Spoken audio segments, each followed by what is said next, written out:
What are we doing? Welcome back, Nuggets. Epic Clucker straight from the get-go. One moment, please.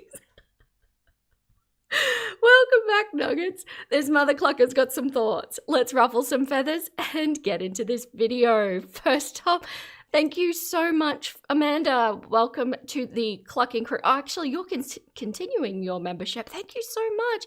And Bobay, thank you so much for the super chat straight off the bat. I appreciate you. Hello, so glad you're here catching this. I love it. I love it. Thank you so much. Hello, everybody. Oh, okay. So there are some differences. A little bit of difference. So I now have also, oh, hello, MX Takes over on Twitch. Can I get a little test on Twitch just to do a message? Because what you can see here is you've actually got a joint chat on the screen. And you can see on the right-hand side of it, the YouTube icon. There should be a Twitch one when Twitch talks. I'm hoping I've done it right. I think we're good. But anyway, let me catch up with everybody. Hi, Nutty. Hello. Hey, French. So glad you're here. Hi, Straub. Such a cute name. Awesome. Thank you so much, MX Takes. So yeah, you can see Twitch there. So you can, hello Sanjay on Twitch. So you can see each other now, which I think is cool. I'm not going to be reading off the one that's on the screen just because it is slightly behind. I'm still going to read off my normal chats, but at least you can converse with each other, which I think is cool. Hi, Kex. Hello. Hi, Darkwick. Hi, King. You actually got notified. Good job. Hi, Bobby. You love how professional my channel's lives and videos are. Thank you so much. I try to put my best foot forward. Hello, Asha. Hi, Joke. You caught one. Hello. Hi, Neo. I'm catching up. Hello, Invader. Hi, Tiger. So many. Love it. Love it. Love it. Love it. So this background that I've made, it does change color over time. And I thought that was a bit cute. But if there is like an egregious kind of color that just does not sit with people, I have single color options as well where it just kind of fades through its lights. But yeah. Hi, Kex on Twitch. Thank you so much for everyone supporting over on Twitch. You're actually making a really big difference. So I now only have to get 2 more live sessions of an average of 3 or more viewers throughout the entire stream, which is slightly more difficult to get than you'd think. And then I will be affiliated on Twitch, which is cool. So thank you so much. You're making a massive difference. I don't mind if you want to like sit there and just leave it or whatever, but you'll lingo over here. Oh, thank you so much. Yeah, my hours are pretty good. It's just the average viewer, but sitting in there definitely helps because you're adding as a an extra viewer. So yeah, we'll see how it goes. We're just kind of trying things out here, which is awesome. Oh, thank you, Invader. Yeah, I stream on both YouTube and Twitch. Twitch is very little over there at the moment. But that's okay. It's still, like, I've done, what, maybe 5 or 6 streams? It's not too bad. But yeah, how is everyone? I'll just let you know that it is cockatoo season. And will be for quite some time. And what that means is you're going to be hearing a lot of cockatoos. And already, I am so sorry, my nuggets. One moment. I won't be long.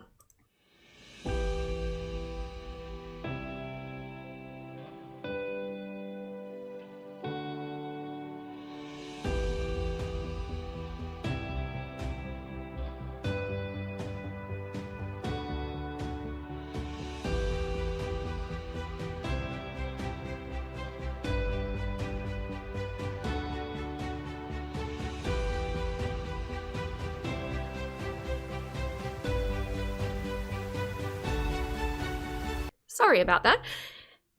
Yeah, so cockatoos are really clucking loud, and there's absolutely nothing I can do about it. And at the moment, there's one sitting in the tree, mimicking a crow, which is a sound and a half coming out of a cockatoo. Thank you so much, Amada, for following over on Twitch. I appreciate you. But yeah, so bird sounds are going to happen more so than just the chicken sounds, and it is what it is. Not much I can do about it. Birds will bird. But yeah, so today I wanted to try something new, just to kind of, well, one, get a feel for how everyone likes it, because as far as I'm concerned, from a behavioral analysis standpoint, this is a clucking goldmine. And I'm talking about financial audit. Now, this is a massive, massive channel, and I kind of want to get a feel for how they handle their copyright. Like, if I use their videos, are they going to claim me at every turn and things like that? So I would rather sacrifice a live than a video just based on, time investment on it and things like that. You watch this channel, awesome. I watch it too. And so I thought, let's just give it a go. Let's just see how it feels. If it doesn't vibe with people, Rachel's been uploading, so we can go watch that. That's cool too. I'm ready to pivot at any point. And yeah, we can just kind of feel it out, see how it goes. So you can feel free to communicate how you're vibing with it throughout. So for those of you who don't know this channel, it's a very big channel. It really is. And it's grown to this size pretty quickly too. He's done a very good job with it.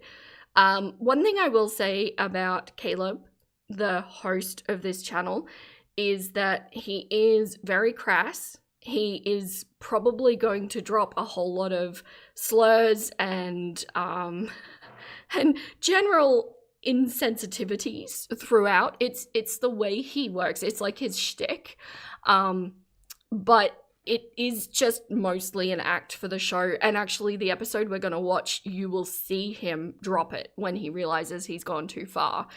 But in essence, he gets people on his show, talks through finance and things like that. And the finance is not really what we're going to be focusing on. And Caleb is not who we're going to be focusing on. But the guests that he gets on are rife with I do a whole lot of behavioral things, but a whole lot of arrested development too. And that's what I find really interesting. And edgelord, yeah, kind of, yeah. You kind of need to take him with a bit of a grain of salt. It's just, he kind of goes for a little bit of like a Jerry Springer vibe, and it, it's fine. But, yeah, just be prepared that all of that's coming. And it's weird because they censor some swear words, but not the slurs. I don't know. Anyway, but yeah, so analyzing the guests that he has on his show, I find really interesting because I think they actually represent aspects of like a lot of us. And oh my gosh, my typo up there, goodness. Fun with dyslexia. And okay, so something that you need to know about me before we get into this, I fundamentally disagree with Caleb on a lot of his outlooks on handling money. And my basis for that is, well, firstly, I have no debt, although I will say that the way debt works in Australia is a little bit different to America, so I kind of acknowledge that. But he is coming at things from a like purely capitalist mindset, and he's very, very proud of what he's done and what he's achieved in life, which is great. There's a lot to be proud of. But if you've ever heard the term "your cup is full," it's referencing that nothing more can be put into the cup because it's already full, so no more learning can happen. And it's kind of it's kind of from that. He has worked out something that worked for him. He's super proud, super excited of it, and he wants to help other people get to where he is. But what he fails to understand, or at least have maybe more perspective on life experience, is that there are a lot of viable ways to live your life, to earn your money, to move through the world than just the pure capitalist side that he's talking about. You don't always agree, but he's a good guy, really trying to help people. I agree. Underneath it all, that is the crux of it. So yeah, he and I are going to disagree on a few things. If he and I were in a room, I have no doubt he would say to me, yeah, but I have cluck tons more money than you. To which I would answer, yeah, but I have cluck tons more freedom than you. And it just depends on what your currency is in life. And if your currency is literally money, that's great, that's fine. But to be able to open your mind and acknowledge that there's more going on in life than just capitalism, in a sense. You once tried watching one of his videos, you never finished it because you weren't feeling him. You're curious to try again though. Yeah, maybe because I'm going to put a lot more emphasis on the guests rather than him. I'll pull him up when I think he's missing the point, but other than that, you know. Your chihuahua can't even pee outside. He looks confused and sad. Oh. Hi, Alex. We're trying financial audit, or as I'm calling it now, behavioral audit. We're going to audit his guests for behavior. -35 last week. Goodness. It is brutally hot in Australia at the moment, like to the same extreme as what you were experiencing over there with cold. We're experiencing the hot. You really don't enjoy listening to people who talk as if they know the way to be in life. Yeah, and I do agree with you, King, but like I said, I think it's worth putting into perspective for him that he was in a great deal of debt. He got himself out of it. He's now got a highly successful channel with a full business model and a team of people behind him. He has cause to be proud of what he's put together, and so I do have a little bit of patience for that. But yeah, let me know if you're not feeling it. No offense will be taken. We can move to Rachel because that's what we are comfortable with. So just let me know. But let's start trying. I thought I would start with, it's actually one of his most popular videos. This woman I find so intriguing. She was on the show over a year ago, and she's actually had a follow-up as well. So yeah, shall we get into it? Let's have some fun.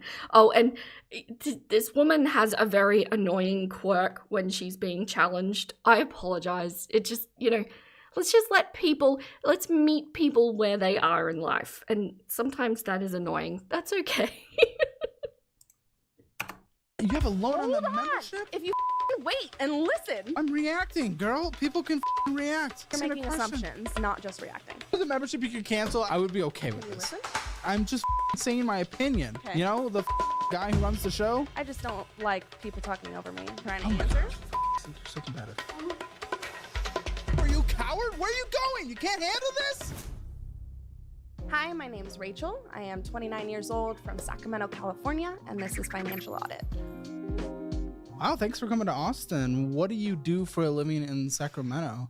I mostly do I would call it freelance. So I am a pet sitter. Okay. I do house sitting, and I also work as an administrative assistant. So I know some people who do pet sitting. Like one of my original guests on the show who I met doing a second show we did on the street. Dude makes like $250,000 a year pet sitting. Damn. So this could be good. What do you do? How much are we making?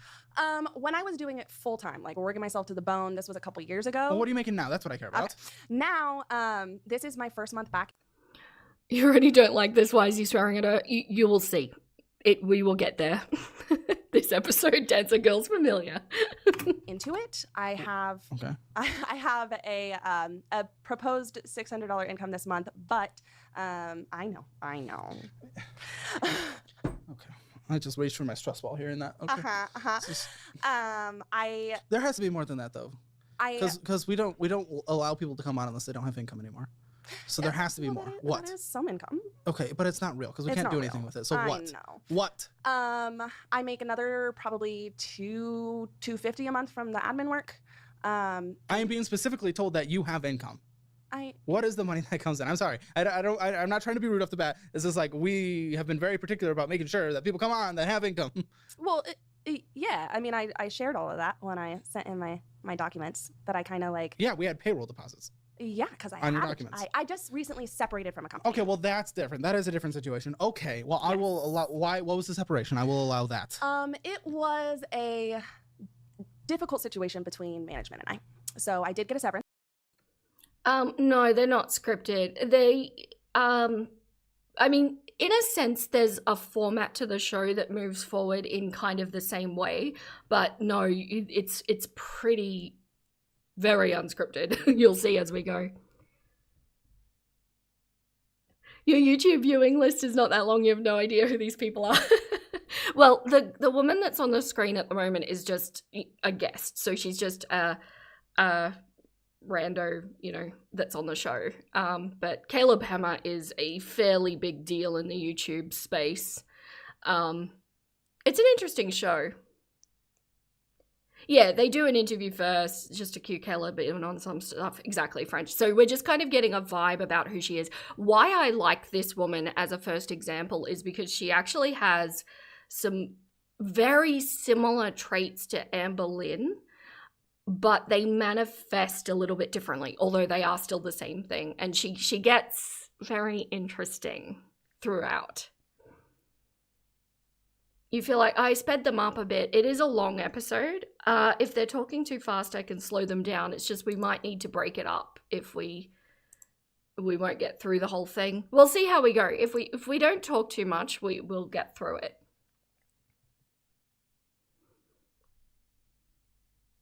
It's so cringe. Yeah, just wait. And So you got laid off. Why, your phone's sorry. I turned the What is vibrator it doing? off. No, it's flashing at me. I know, that's the notification thing. I don't know how to turn that off anymore. Probably accessibility. Flip it settings. upside down. Well, then this. So I don't have a seizure. Here, let me Just put it in your pocket. I'm sorry. Like, oh, okay. Yes. Wow. I was just trying to look at you, and I don't think it showed up on camera, but it was just like flashing. Yeah. Okay. Yeah. Okay. That's hidden. Yeah, we had payroll deposit of 2,836, so that's what we That's went the off of. severance. That's what we cared about. Yes. That was severance. What Yes. was this job? So just so you know, if you haven't seen this show, we're just getting through the kind of first bits. I don't want to skip it because it's going to give you a foundation of who this woman is. We are going to start getting more into the behavioral stuff when it gets flowing a little bit. And yeah, already she can't just turn the phone off. Yeah, and it's a requirement. Also, just for those who aren't familiar with this show, the structure that Caleb has, they all go through very extensive pre-interviews and they go in depth about what can be poked fun at, what can be pushed, what is completely off limits. So everything that you're going to be witnessing Caleb poke fun at her for has already been pre-okayed by this woman, by Rachel. Hey, Rachel. What is it with that name on this channel? So don't feel too bad about it. To a point, that is prearranged. And like I say, there's a point in it where you see him completely back off because he upsets her or she gets upset, maybe she upset herself, and he backs off. So yeah. Yeah, she's so avoidant, she doesn't even finish her sentences. Yeah, and there's some very interesting behavioral stuff that goes on with her. So bear with me, my nuggets. We're just trying this. Give it some time. I was a remote registered vet tech, so I do carry that license. Oh, great. Yeah. And we can get into vet's usually understaffed in general, right? Yes. Across the board, especially on the emergency part. Yes. Okay, gret. So, well, you got laid off. Why'd you get laid off? You It, scared all the dogs with your laugh? no. So, it was, like I said, it was from home, so there were no Sure. animals involved. But as far as why I separated, there was a whole thing about ADA accommodations, and my boss just started lying about me and stuff like that. What are the So, accommodations that you need? I have both physical and mental ADA accommodations. So Yeah, I, what? I have a physical disability that affects my collagen, so none of my joints work. I don't think vet tech would be a good job I know. for you. I know. It's not It's anymore. very on the feet and bending over. I know. I haven't been in Okay. hospital since 2019 because of this. That makes more sense. Maybe we start looking Yes. for different career fields at that point. I know, Okay. which is why I'm. Because 2019 between now and here, like, trust me, I get it. And it sounds like something that maybe developed over time. And I have sympathy of that. If it was starting today and, we would start planning for the future, that was 5 years. You had 5 Yeah. years to think about your future. Uh-huh. 5 years isn't significant in the span of a lifetime. Yeah. So isn't insignificant. I did think about going back to school, and then I got this job back in December of 2023. The Remote vet tech. full-time remote vet tech job. How do you be a remote vet tech? Customer care. So when people Okay. call about pet And what were you things. making in this job? Because maybe this is another job that we can get somewhere else. Hourly? I was Sure. making. Actually, interesting. Yeah, Sanjay just said, and she's taking care of animals and cleaning houses. Yeah. And in her follow up that she did would have been, her follow up is fairly recent, actually. She is actually working as a vet tech and they're making allowances for her. So she's not in this episode, but she does eventually get another job. Always sketchy when people can't just say the name of the disability. I know. And it's so difficult because it's like, on the one hand, you don't want to say, like, you don't want to disbelieve someone that genuinely has something wrong. That feels awful. And at the same time, you see people that kind of have lists of issues wrong with them. And by the way, if you have lists of things wrong with you, I'm not speaking about you. I'm speaking about certain people. Don't put the hat on. It doesn't fit. So like when you see these lists, sometimes you kind of think, well, like, are you genuinely that incompatible with life, or are you just finding excuses to not adult in the way that everybody else adults? Because there are so many people, there are so many people in the world with physical or mental disabilities who get along just fine in life. No problem, Alex. Thanks for coming in. Hi, Moab. Glad you caught my live too. Yeah, you have conditions. I can't even say those letters, and it sounds like that, but maybe she doesn't know how to explain it. We'll get into it. Maybe. It's a good hypothesis at this stage, yeah. You don't think it's sketchy personally. It's not anybody's business. Yeah, I think people are, to be fair, the people saying that have seen this episode and they know where it's going. So it unravels. 23? And how many hours a week did you work? 40. It's a little hard in California. It's expensive.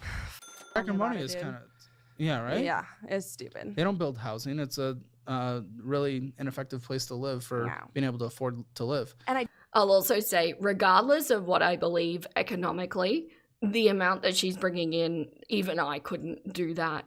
I live a very, very simplified, minimalist life with very, very low overheads and bills and things like that. And I deliberately keep it that way because, it's one perspective to say, oh, I don't have enough money, I'm going to make more money. Or I don't have enough money, I'm going to simplify my life down so that I don't spend as much, right? There's two perspectives there going on. Oh, sorry, Invader. I interpreted it as conditions like Eugenia. Sorry. Yes, Ella's Danlos syndrome. Gotcha. Sorry. Yep. Yeah, that is one that has like a broad range of symptoms. So it sounds, I get it. Personally, I kind of hate how society has a way to adult. Like, cluck that. That's how people end up unhappy and crashing out. Maybe just needs to live an alternative life. Exactly, King. So I haven't talked a lot about my history, but my husband and I both used to live in a major city, and we had fairly high up corporate jobs. I actually started at the bottom as like frontline sales and worked my way up into management. And we were living these, double income, no kids kind of lifestyle, corporate lifestyle. And it was so badly incompatible with us that it was going to and us. It was awful. Some people can do that and be happy in that lifestyle. He and I are not, two of them. So we quit our jobs, we left everything behind, we moved into the country and basically became makers and have been living that way since. And we'll never look back. And we don't have like traditional jobs. We don't have bosses. We don't have to justify our time when we need a sick day. It works so beautifully for us. And we've been living that way now for like 6.5 years. And not once have we ever been wanting. Not once. Two worlds collide, Chucken meets the hammer. We don't all live the same, but if you can't function on your own, that's bad. Yes, French. And that's essentially where this episode is going, right? You corporate? No. Not anymore. Now I'm very anti-corporate. I did own a house. I did. Did. Past did. You're 29. Mm-hmm. That's incredible.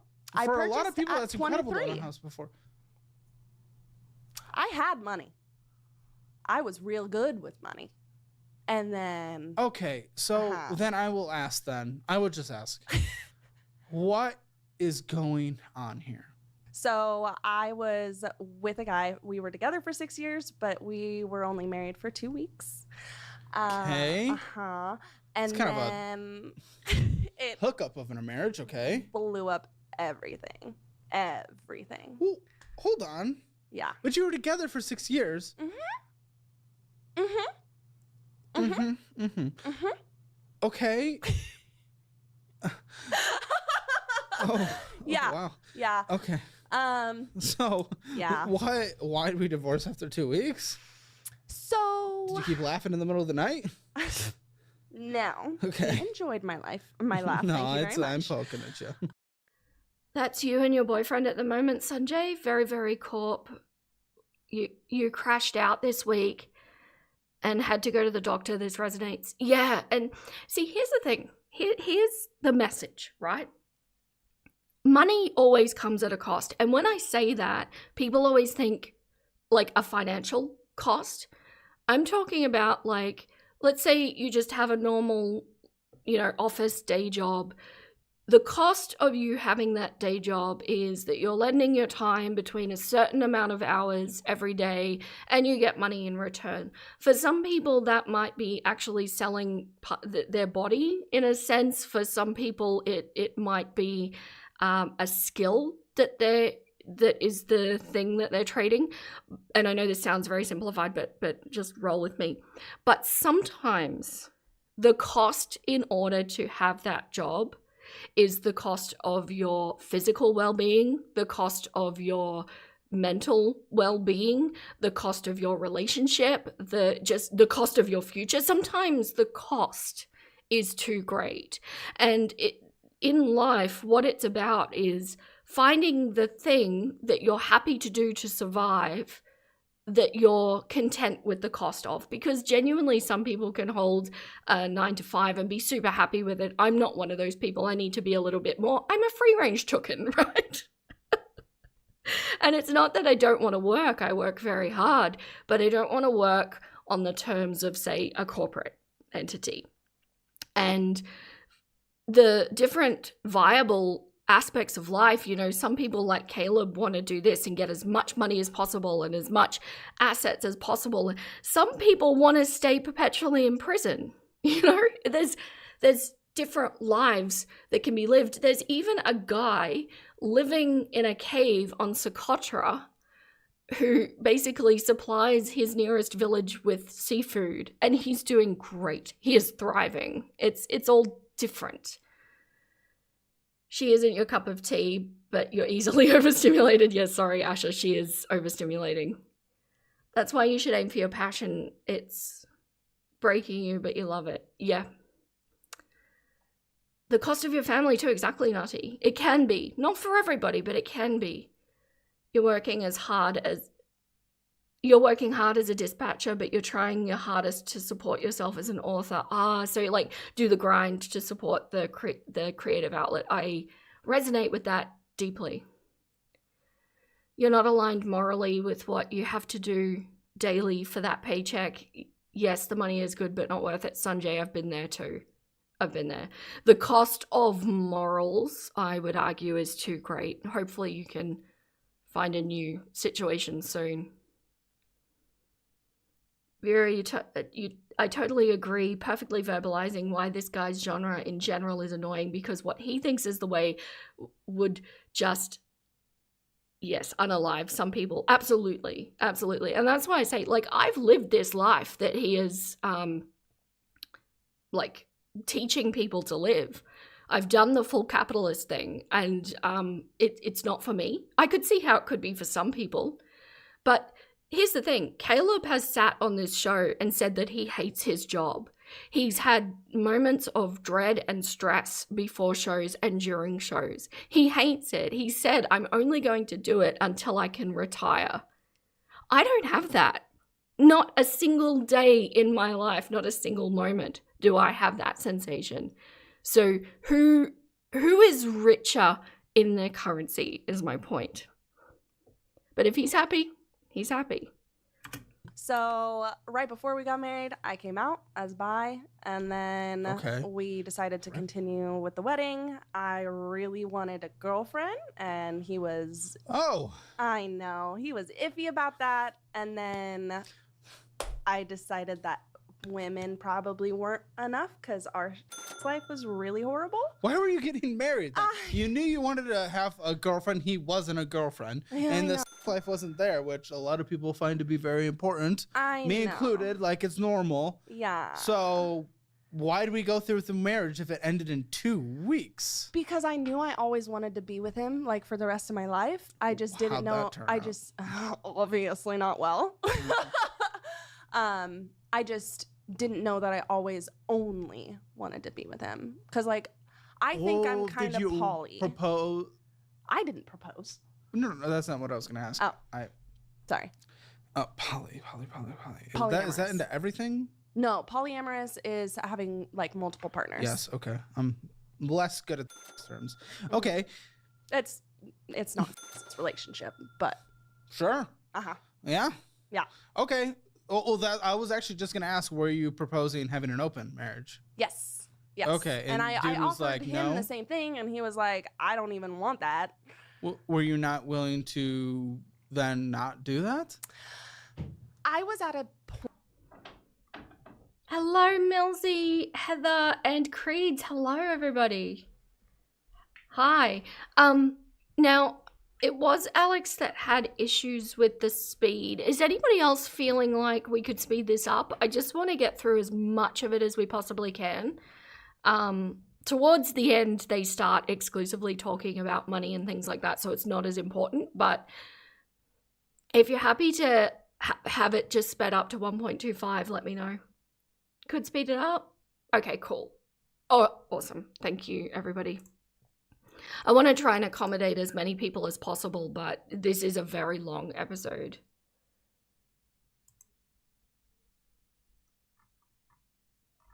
Awesome. Point in my life where you just got married. Yeah. A lifetime commitment. Okay. I know. Sure. I know. I felt. Sure. But I was at a point in my life where I was really scared. COVID had just happened. I was discovering all this stuff about my own. 2020. Okay. Yeah. So I don't even know if we're fully divorced yet, to be honest. And what do you mean? Like, it wasn't legally. Really? Yeah. Because he called me the other day. Are you messy? Yeah. Is it messy? It's not angry messy. Okay. Then why not get this figured messy. out and settled? Are you with anyone else? I was. Right now I'm single. Okay. Then I feel like we would just want this settled out. At least for the comfort of someone else once you're with them. Yeah, it's still hard emotionally. I know. Why? But okay, I see. Okay, you're into polygamy. That doesn't mean you can't be monogamous, though. Right. And I have discovered since I why'd you give up 2 weeks? I didn't give up. He gave up. He called it. So you said I always admire people a little bit. I see a lot of poly chat in the chat. I always admire people a little bit that could manage that. I can only imagine like the nuances between managing all of those different personalities. I couldn't do it. I know I couldn't. But if you can and it's sustainable and it's making you happy, I think more power to you. I really don't care.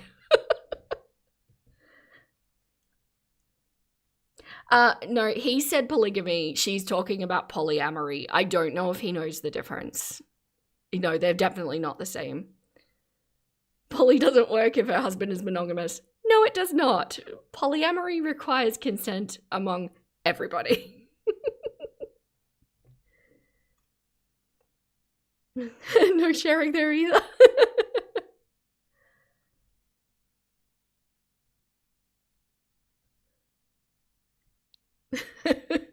Sorry. Nuggets are funny. I'm reading the chat.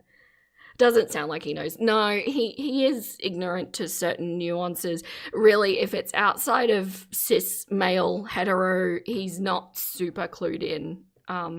He is, in his defense, fairly open-minded, just fairly ignorant at the moment. I want polygamy, and he was like, no, monogamy, no monogamy. Oh, wait, no monogamy. Yeah, so he halfway agreed to it, and then he took it back and threw his ring on the table. Okay, that's So. ooh. Yeah. Which is hard, but that almost sounds like kind of an emotional moment. Surprised there wasn't like a regrouping after like thinking about it. I tried for a long time. Okay. Well, I'm sorry. I know, me That's too. really hard. Me too. 4 years ago. Yeah. Okay. And he contacted me the other day looking for a place to serve me. And I said, I don't have an address. What we got there? Oh, it's a The Washington Monument? No. No, it's just a like a stimulation chewy. So that, because like, you know, ADHD, autism, you know. I apparently have autism because I have this little thing and I'm just always like, yeah. But that's because I like to play It's with for things. my nervous system, which is real nervous. Okay. Not right now for any reason. Okay, but okay. Just in Okay, general. so the life blew up. Yes. What did life will blow up? Because we said what happened. You said that happened. So what is happening? Right now or then? Just what are we looking at? Right now or then? How did we get here and where are we? How'd we get here? See, that's a then question. So how'd we get here? 2019 injury. Late 2019 injury, right? Remember how I got disabled? Okay. Oh, you said collagen issue. Yeah, which because It came from an injury or an No. injury happened? You didn't tell me about an injury. right. So I had an injury November 2019. Okay. And that never healed when it should have healed in like 3 weeks. And so from November to January, I was Autocorrect doesn't observe polyamory. Oh dear. Yes, polygamy is the sister wife stuff, and it's usually found in religious sects. I'm not going to say it's always found there, but usually. And polyamory is indeed multiple partners where they're all together in a loving relationship.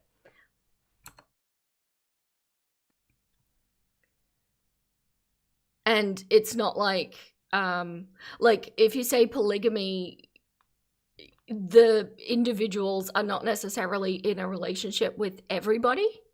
Like in the sister wife kind of situation, the wives are not in a relationship together. But polyamory, everybody, it's like a circle. But yeah. Oh, and Asha, I saw your comment about the heat melting your brain. I am right with you there. Yes. It's going to be a scorcher today. was doing physical therapy, taking meds, acupuncture. Okay, I apologize. Where are we at today? Okay. So today I have applied for disability several times since 2019. I have been declined. Okay. Because I'm not disabled enough. What kind of makes sense? I mean, you can do a lot, just I not can a do a lot of lot. physical labor. Exactly. And there's not, I mean, Yeah. most deaths. Neo, an astute observation. She's doing something with her words. Is she twisting them or purposely letting others assume wrong things or something? You can't tell. She is being relentlessly pedantic and specific about the nuance of how words are used, and she does twist them throughout the episode. Jobs are not physical labor jobs. Oh, right. And in California, it's a lot of information systems type job. It's less of Right. a going into the coal mines kind of state. Yeah, definitely. It's really hard because What? I'm- It is amber coded. it's hard to not be able to do what you love. What do you love? The vet? Vet med. Okay. Yeah.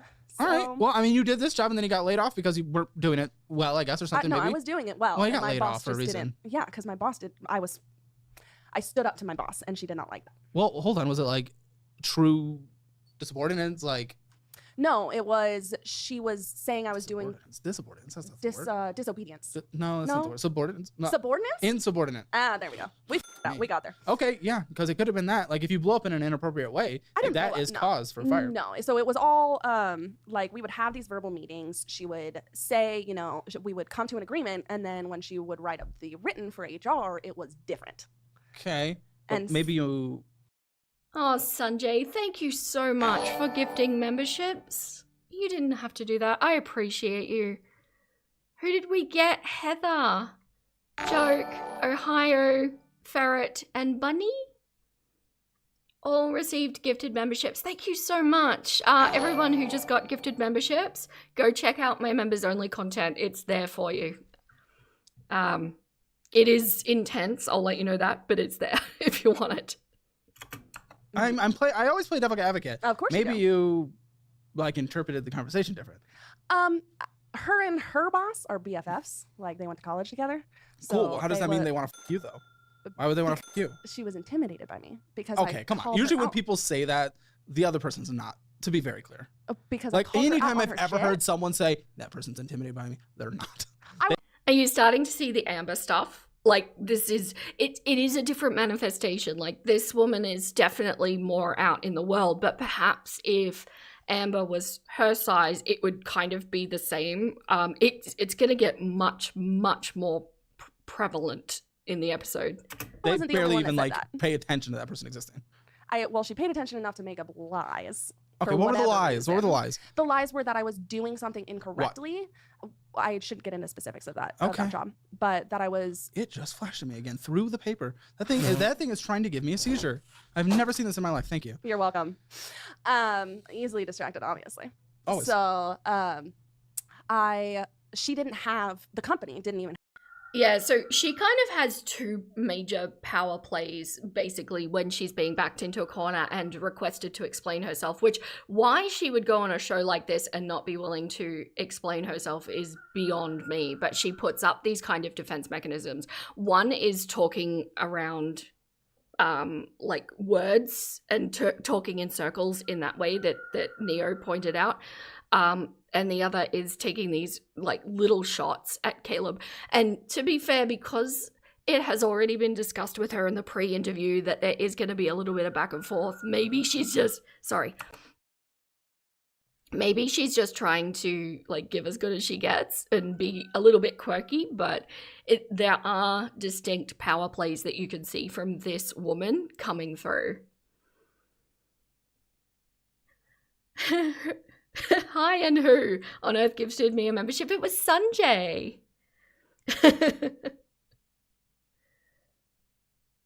Not gonna lie, maybe because I came in halfway through their conversation feels like word spaghetti. You're just here for the vibes instead of these people. Like I said, everyone, if you're not feeling this, we can move to Rachel. I'm not going to take offense because the lives are fun, and I just wanted to do this to see how they're going to handle their copyright. In an edited reaction video form, a lot of this would be cut out, of course, right? Because I just want to look at her behavior, her psychology, and how she handles things. But just let me know. There's no ill will if you want to move to Rachel. Away from this Rachel to another Rachel, we can. And have SOPs. So Okay, was it small? Was it getting started up? Because sometimes it takes a while for companies to grow. So it was, it's been a company for a long time, but it got bought by another company. So it should have had SOPs from when it was its own company. Okay, so we got laid off. Yeah. Long story short, you asked why, so I was telling you. Sure. I know. I'm getting us forward, moving us forward. Got laid off. How long have you been laid off now? October 25th, and today is November 7th. So that's okay. This is different than the people who just don't have a job. You recently got laid off, and now we're in the we need to get a job phase. And I have that is different. Okay, good. Okay. I have applied to a million places. Yeah, it's only been a couple weeks. It's okay. It takes a while. Before, because I was thinking about just quitting. Okay, we can go. Maybe we'll go through your resume later. Okay, I would like that. We have your resume. Yes, Good. yes. We'll go through it later. We'll take a look at things. Okay. And we'll take a look at your job experience. And, you know, everything. Okay, but your finances. Listen up, business owners, especially those with messy bookkeeping. Early on, I tried handling tracking every expense myself. He has his own ads as a business owner, time is your most... Where are we at today? You're not making money. This is what I've kind of been trying to get to. Yeah. But just temporarily, you haven't been making money, so that's okay. A lot of what we're looking at here isn't a temporary situation. This has been a situation that likely takes years to get into. So why? Because what has been happening? Like I said, prior to the separation, I had money. Prior to separation was like 5 years ago. Yes. So And then over are you saying this was a 5-year operation? Yeah. Okay, so what happened? I'm getting there. DSP? What is DSP? I don't know. Having a chocolate filter makes this tolerable. Yeah, and we're going to get more into the behavioral stuff. Yeah, she does a lot of like,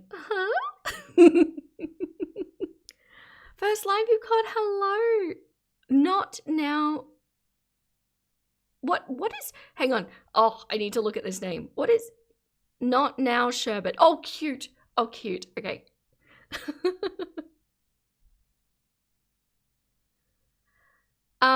Who this is? So this is Caleb Hammer, Financial Audit. She's a guest on his channel. So she is just a normie person, but we're analyzing her. Darkside Phil. Oh no, not covering Darkside Phil.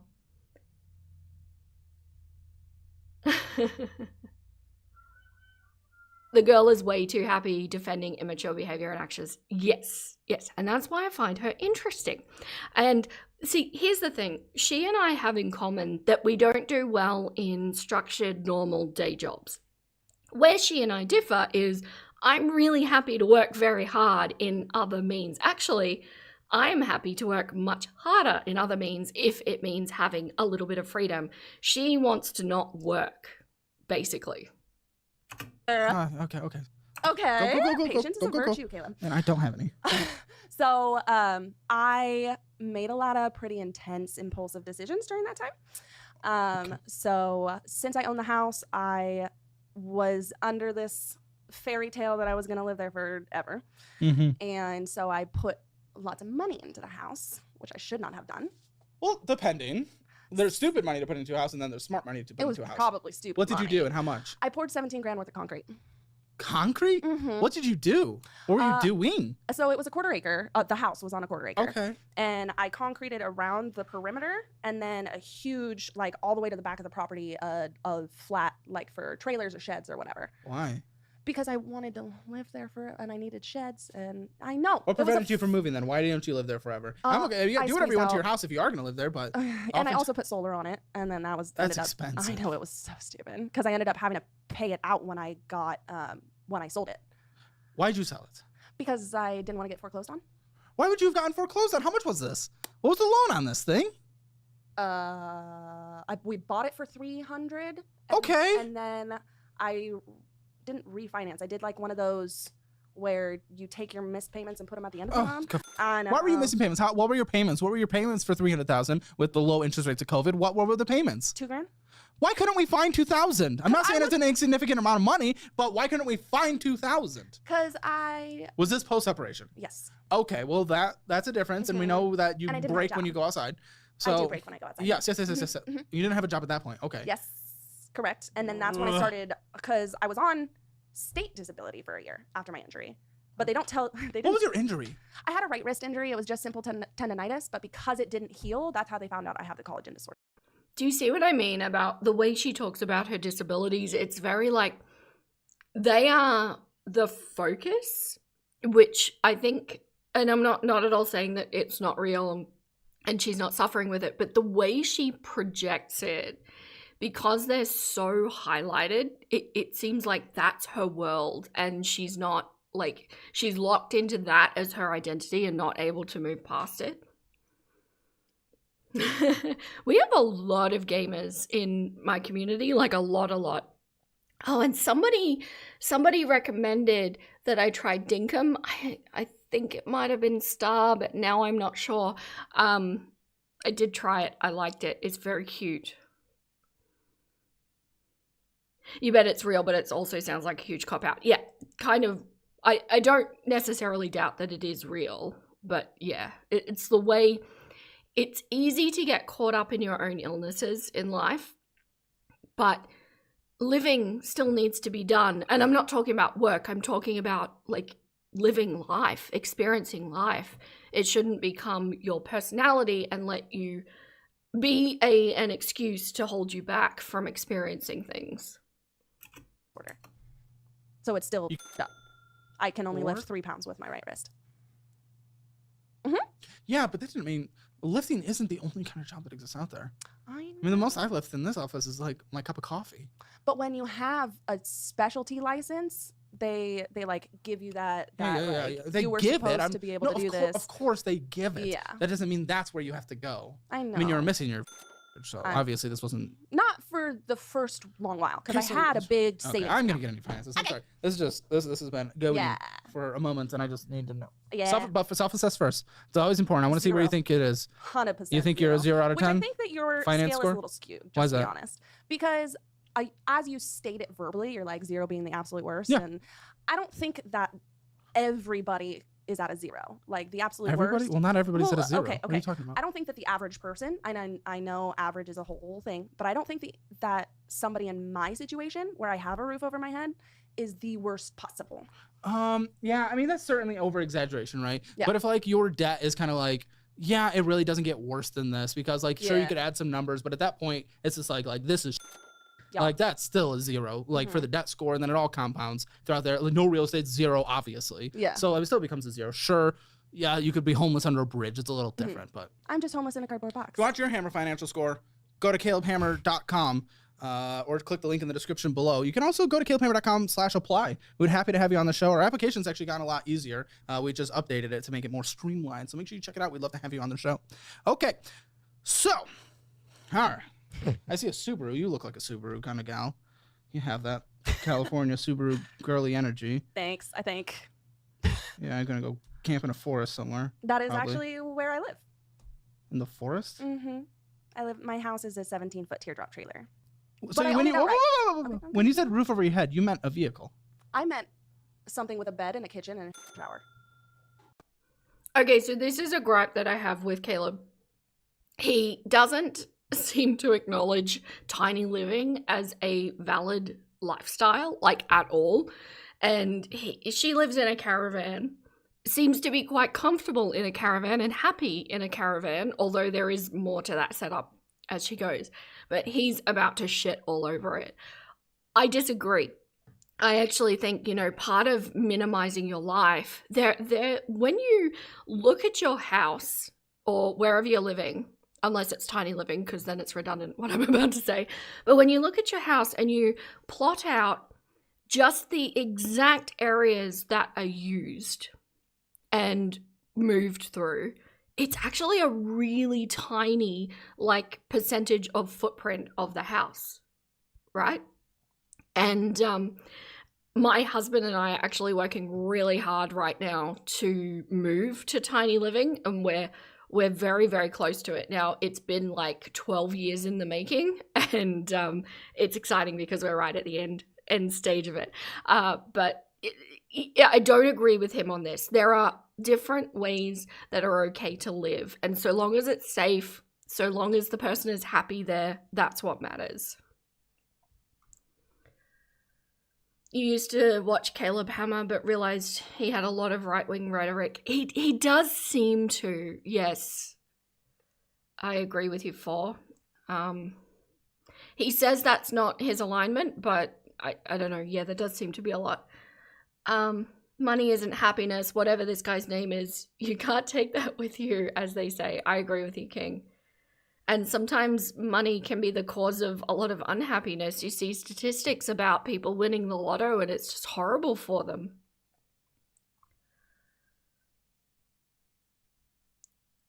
It's a totally valid way of living. Yeah, it is, Sanjay. I agree. You're chatting on both sides, Sanjay. I'm amused. Thank you so much for everyone supporting over on Twitch. By the way, I've had 9 watches for quite a while now. You're really boosting that average. I appreciate you. Thank you. Shower? Yeah, the toilet's inside the shower. Oh, good. Yeah. Okay, sure. So I got on my no, it's better than not having a roof. Thank you. It's a technical roof, but that's not usually what people think. Okay. It counts as homelessness in the state of California? Yeah. Yeah. Because it's a vehicle. But okay. Well, that puts things a little more into perspective than before. So is that the Subaru? That's not the Subaru. I tow it with the Subaru. Do you have like designated spots, or are you just everywhere? So I have I mean, it's gonna be harder for you to have a job without a permanent address. You betcha it is. Okay. Why do you think I can't go into an office? Because you don't have a permanent address. Why don't we work on? You were making money until a couple of days ago. It's like if you were in this situation forever, I'd be a little more. I'd be a little more. Okay, it makes sense. We can't afford a place over our head when we don't have a job. We literally had a job until right now. So why weren't we trying to get a roof over our head? I have a roof over my head. Come on, you know what I'm talking about? The permanent address. I don't want one. Okay, congratulations. Then you're probably gonna have a harder time getting a job, and then you're probably gonna live in poverty, and then you. Like that's the end of the conversation. Then it's like we just determined. Plenty of remote jobs. Cool. How's that going? Not well. So we literally just determined that you would have a better chance of getting a job if you had a permanent address. And you know how much more money that would cost me per month? Yes, but you had the stable income. Yeah, and I had the stable income living in my trailer. Stop. In that, even if... Okay, so... Sorry, I'm eating lunch while I'm watching. I shouldn't... That's not the only option. Sorry. Okay. I've got food out of my mouth. That is not the only option. If you are in a situation where you need to have an address, I don't think the same thing in Australia in quite that way, but there are other options than just getting a traditional job. But the reality is, like, my husband and I are kind of already partially homesteaders. I saw a comment saying someone wants to live in the woods and have their own, I didn't see who it was, I'm so sorry. To like live sustainably themselves. That's actually where my husband and I are moving to, and we're kind of half homesteading already, hence chickens.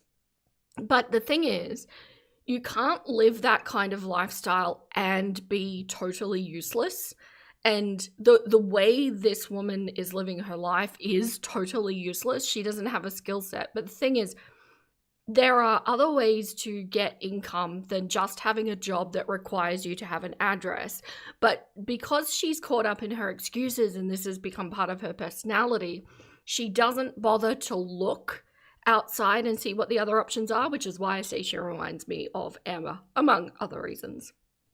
And yeah, it's just a lack of imagination, I think, more than anything.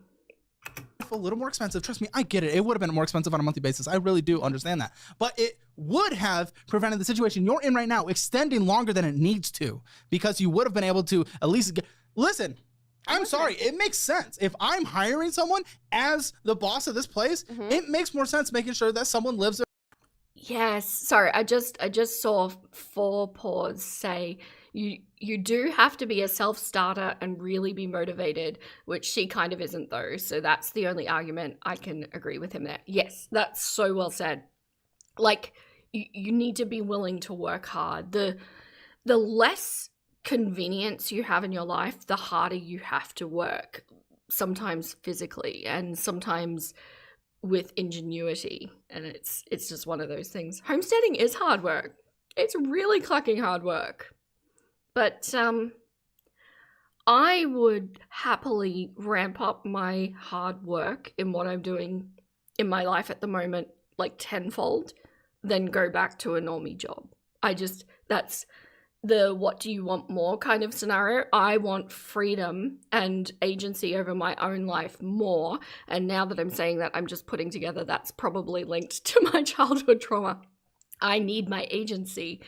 I want that more than I want convenience and to just have a quote-unquote steady paycheck. In a certain radius here, because it is more guaranteed that they are going to be here, because you invest a lot of money into an employee when you're first getting them set up, especially and then it's time, it's energy, and then replacing someone is even more time and energy. You want the best chance that they're going to succeed. Hiring you would be on the lower chance of going to succeed of an in-person role. But that's the thing, is in-person role is just not... You don't have to lift everything in person. No. You can be in an office. What are you talking about? It's not about that. And what is it about? It's about my mental health. Oh, for fuck's sake. Okay. I know. That's a value of mine. Neo on Twitch said they're not services that provide you with a legal permanent address even if you don't live there. I swear I've heard of that. I don't know, Neo, but I can tell you that in her follow-up, she actually does get a job regardless of the fact that she's still living in her caravan without a permanent address. So she manages to find a way around it eventually. Yeah. You just started working for yourself. This is your first full... It's your first full week, Paul. Congratulations. You have to work so hard, but you get to do it from wherever you want. And you can make your own hours. Awesome. Proud of you. Stick with it. It is scary for a little while.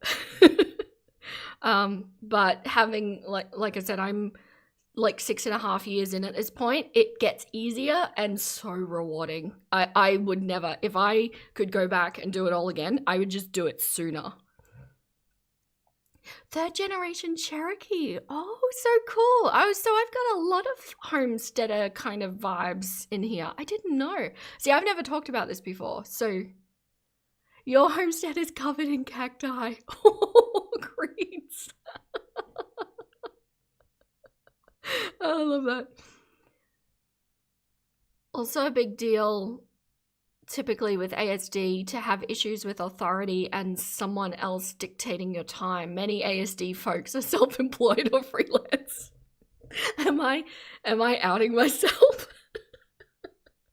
I've never been diagnosed with autism, but most of my family has it. So I think to some degree, I was just raised to quote unquote be normal and got through life that way. So yeah, probably is.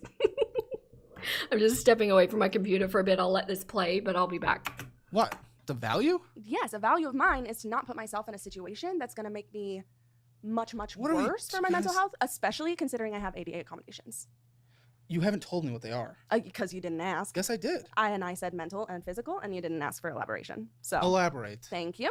My ADA mental accommodation is up to 32 hours a month of time off that is paid typically, and it's typically a half day every other week, and then is that forced federally?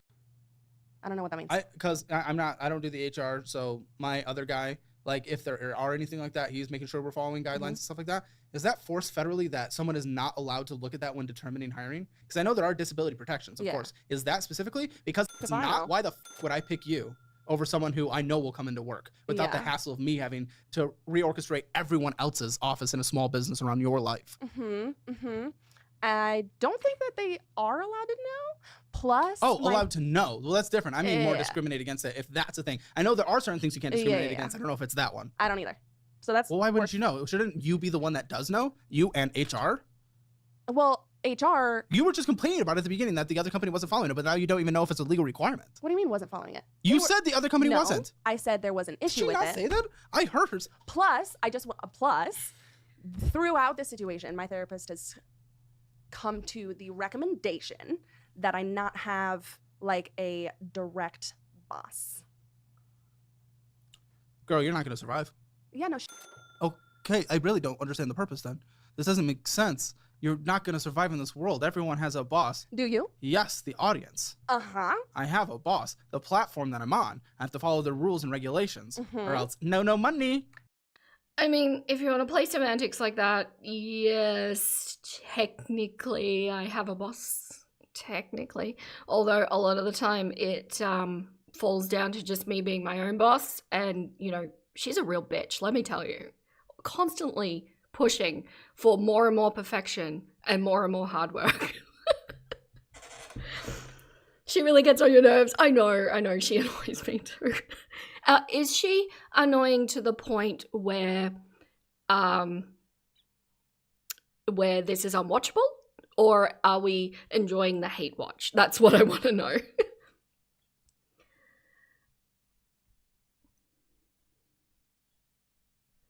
They're both annoying in their own way. Yeah, they are. He does.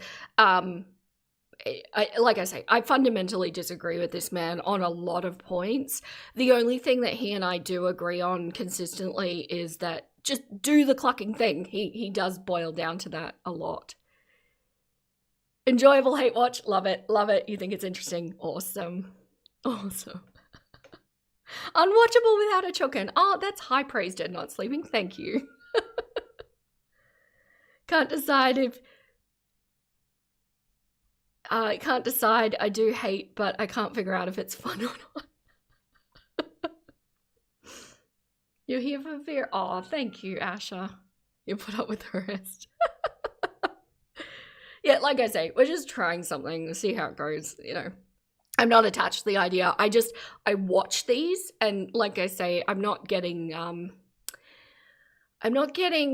financial advice because I think a lot of what he says is completely incompatible with me, but I watch because I think there's a sense of satisfaction about watching somebody tell off incredibly inadequate people or stupid people, or like basically he says what nobody else will because it's not polite, and I get a certain sense of, I don't know, schadenfreude out of that.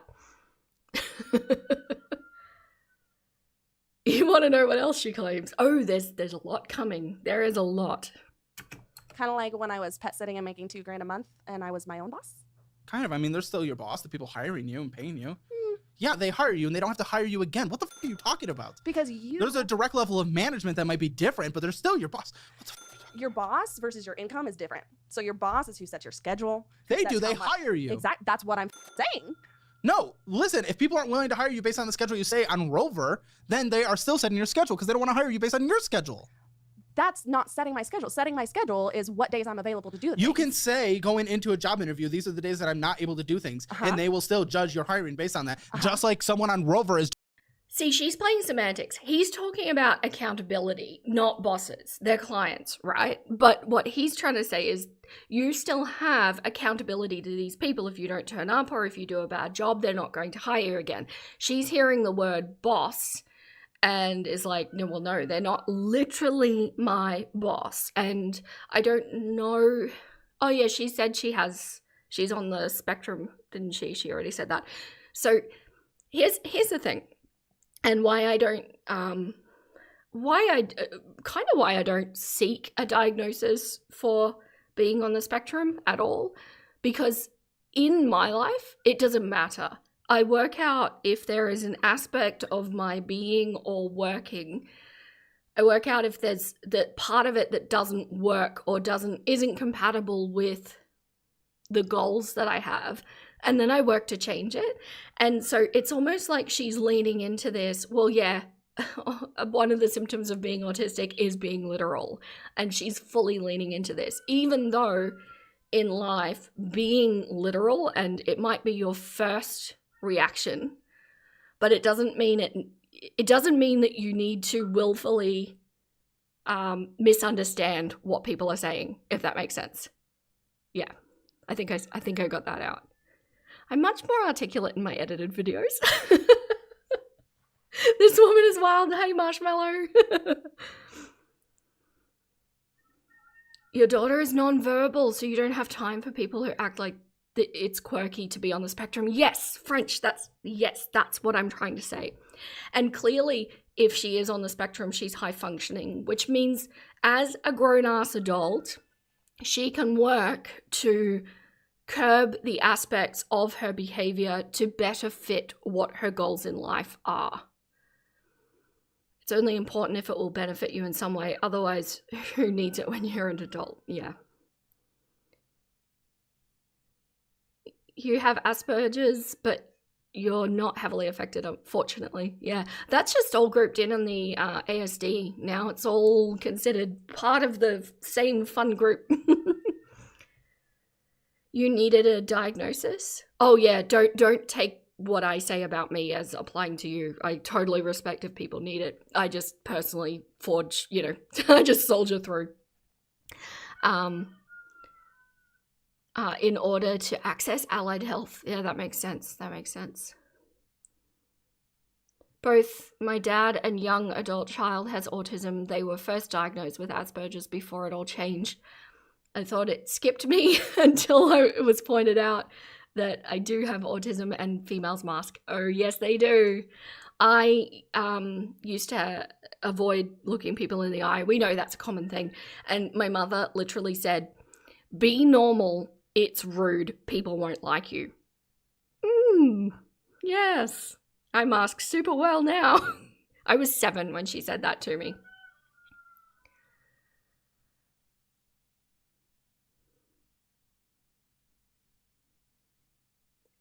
Yeah, I don't. Yeah, I'm not familiar on the levels either. It's just, yeah, I don't know. This is why I say I don't think labels matter. I think just get through life the best you can. If things are working for you, great, keep doing them. If they're not working for you, work to change them. There are parts of my being that I know are probably part of that kind of thing that are fine, and I just indulge them. Actually, a lot of these videos are the result of them. But there are aspects that aren't compatible with living as an adult, you know, earning, surviving, that works, so they have to go. Judging your booking based on that. That doesn't make them my boss, does it? Okay, you're just viewing it in a slightly different way. Whatever, that's okay. And I think you want to view it on a very like corporate overlord versus like you are accountable to someone. I am accountable to myself and my clients that I You're accountable to Subaru because you owe them true. money and you signed a contract. Yeah, that was. And you're like, I don't want to have a boss. Well, you said your therapist said you shouldn't have a boss, and I'm a little concerned by that. Big advocate for mental health, but she kind of f***ed you with that one. Because I think she cares more about me being alive. Yeah, you need money to survive. See, with this woman, I don't know, like, because like I've just gone and ranted through for like, what, over an hour. I understand not doing well under a boss. I really do. But is she not genuinely not working well under bosses, or is she not adapting to do what you need to do in order to work under bosses? I think it's the latter with her, having seen the entire episode and her catch-up episode. But it's just, you know, those are two different things. I could absolutely go get a job tomorrow and be under a boss, and I would do the job and it would be okay. I wouldn't be happy. I wouldn't feel fulfilled. And I would always seek additional forms of income so that I don't have to do that. But if I have to do that, I will do that, and I will do it well. But she's just fully using it as an excuse. I get it. Not but also KMS. No, I get that, but there's always different levels is the thing, right? Like, I want to come at this from sympathy, but I'm also always coming at it from logic as well, and devil's advocate. The thing is there's so many different levels of bosses. You can have a non-micromanaging boss that, you know, he's still, or she, or whatever, that person. Like that person just says, like, here's the goals we're trying to hit. Can you help us get there with your experience? Or over the McDonald's manager that's, like, looking behind you as you're dropping fries in the oil, you know? There's different levels. I just see an Amber debate going on over on YouTube. NPD or BPD. I am with you, Heather. I would lean more towards NPD. But what's interesting about Amber, because I've legitimately had people with BPD in my comments section saying, I see it. You know, I experienced this and I can see that in her. And I always find that really interesting because as somebody with, you know, who's gone through arrested development and probably a little bit of, you know, narcissism learned from my mother as well, I see that in her. And she's just this, like, weird, not blank slate, it's quite the opposite. It's cluttered, but people can see themselves in her. It's like she's a reflection of everything. And that makes me wonder, does she genuinely have, you know, multiple things going on that are compounding? Or is she just a chameleon that, like I don't know, it's like something I read in a creepypasta once, but is she like a chameleon that just allows her to reflect yourself? And that's creepy when you think about it too. So I don't know, but I think what we can all agree with Amber is that there is something going on. There's definitely something. levels. Your therapist is saying, I don't think you should have a boss, feels kind of like a disservice to me, because there's so much in between different levels of what a boss looks like. Even you have figured that out without figuring that out when we talked about the rover thing. Okay. So where I lost my train of thought. I'm so sorry. Can you repeat the last sentence you said? Please. What's your plan for survival then? That was not the last sentence. No, but that's what I care about. Because you're like, I can't do this, I can't do this, I can't do this, I can't do this, I can't do this. At that point, it's like, then what? Exactly. She is waiting for people to do everything for her, to save her, to let her just flop and be in life and do whatever the cluck she feels like doing in a day. But that's not adulthood. It's just not. I'm sorry. It doesn't work. It's not sustainable. And there's not always going to be a system or people to pick you up and dust you off and make everything okay. You know what she can do? Like the stream. Oh, thank you, Sanjay. The eye contact stuff sucks. People who don't get horrible aversion to making eye contact just do not get it. But you don't have to be cruel about it. I agree, Invader. And I still find it uncomfortable. I really do. But I do it because it's socially acceptable. Having said that, I don't see a lot of people in my life anymore. I'm very remote. And the people I do see are lovely. And accept me. Oh, did I miss a Bobe thing? Your mum told you, let's go shopping, but drove you to an army recruiter fully knowing you don't know how to say no because she wanted you to, oh my gosh, to lose weight and get benefits. Bobe! Oh, gosh.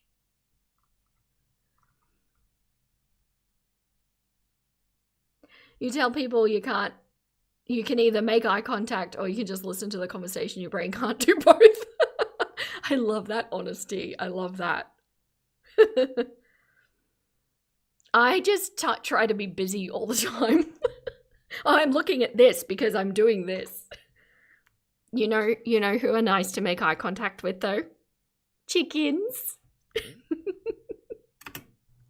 So my next step is to the company, we did sign an agreement that they will not contest an unemployment filing. So I am moving forward with that. I had to wait for my how long were you at that job? 10 months. Are you gonna qualify for it? Can I do a chicken story time? I really want to do a chicken story time.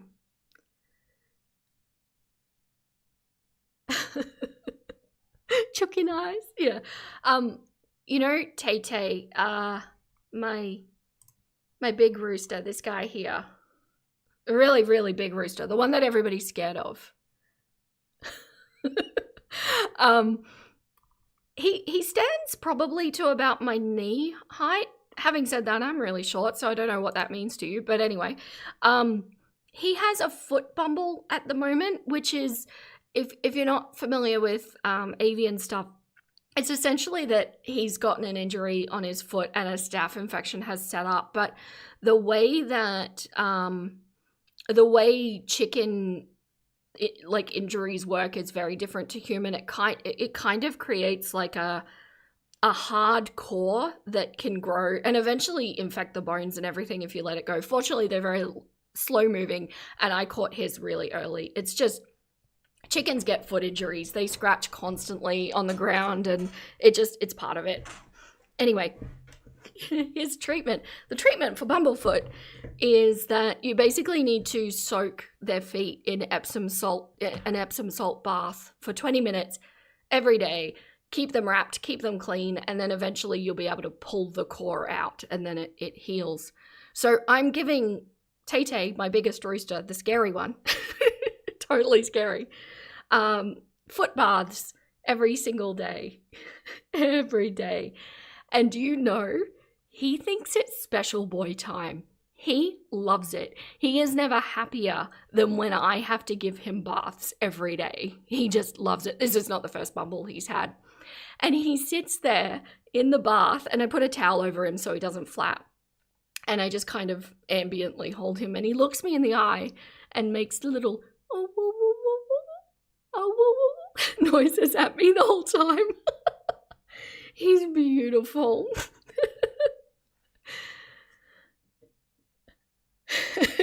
loves it. He really does. He is a good boy. Yeah, he just, I don't know. He gets so excited about it. He perceives, because although I'm kind of holding him there and he doesn't have freedom in that moment, he perceives it as something special that only he gets done to him. So, he loves it. While we're on chickens, you lost a chick to impaction yesterday. And you have another who has been clearly soaking in who you've been regularly soaking in warm water to prevent and clear the hard poop. Your question, offering pumpkin mash with a little water. And okay, so the thing that I have found tried and true every time, although you'll need to research to see if it's okay for chicks because I've only done it to grown chickens. A little bit of molasses dissolved in water makes things move rapidly. Very, very rapidly. And regarding the prolapse, it's not as devastating as it is in humans, because in humans it's very, very serious. Sorry everyone for listening to this if you're not interested. Chicken education comes with this channel. You want to soak in warm water also with Epsom salts, and it should correct itself. You can, I wouldn't actually try an internal anything with a chick. If it doesn't correct itself, I would be looking at a vet. I really would. But they do tend to correct. I've had that before with hens, after egg binding and things like that, and it just kind of resolves itself. But yeah. That did catch you off guard. But yeah, I just wanted to tell you about my giant rooster who terrifies everybody, making cute little ooh noises at me while he has his foot spa. I love chickens. I love roosters. If you're over 6 months, you qualify. 6 months, okay. Mm-hmm. At least in California. So, so your job is to be on unemployment. And then do my pet sitting / Even though house we know sitting. you can probably do more, but... Which I'm hoping to. Listen, and I'm not going to get you in a dangerous position. I understand what you and your therapist have been talking about most likely. It's always the giants that are sweetest. You know what, though? That boy, I've seen him fight a predator. He is not sweet. He can do a lot of damage very quickly, and I think he could probably even confidently take up to a medium-sized dog. He's highly protective of his girls. It's just he's very sweet with me. He loves me. Likely based on your things, like I do kind of get it. Sounds like you just can't have a direct and authoritative person. Exactly. But there are other levels of boss. Which but I do. I do. Hold on, but you're just counting yourself out from the workforce, other than just independence. I agree. In the workforce, small business is 50% of the GDP in this country. That's just the majority of jobs. Which I'm doing. Okay. Yeah. I'm sorry, I get distracted with the chickens. Tough roosters are important. They really are. And I think people, when they keep roosters, they look for the soft boys because they're easier to deal with. But the problem is a soft boy is not going to defend the flock. So if you want any sort of protection for your girls, you don't want a soft boy.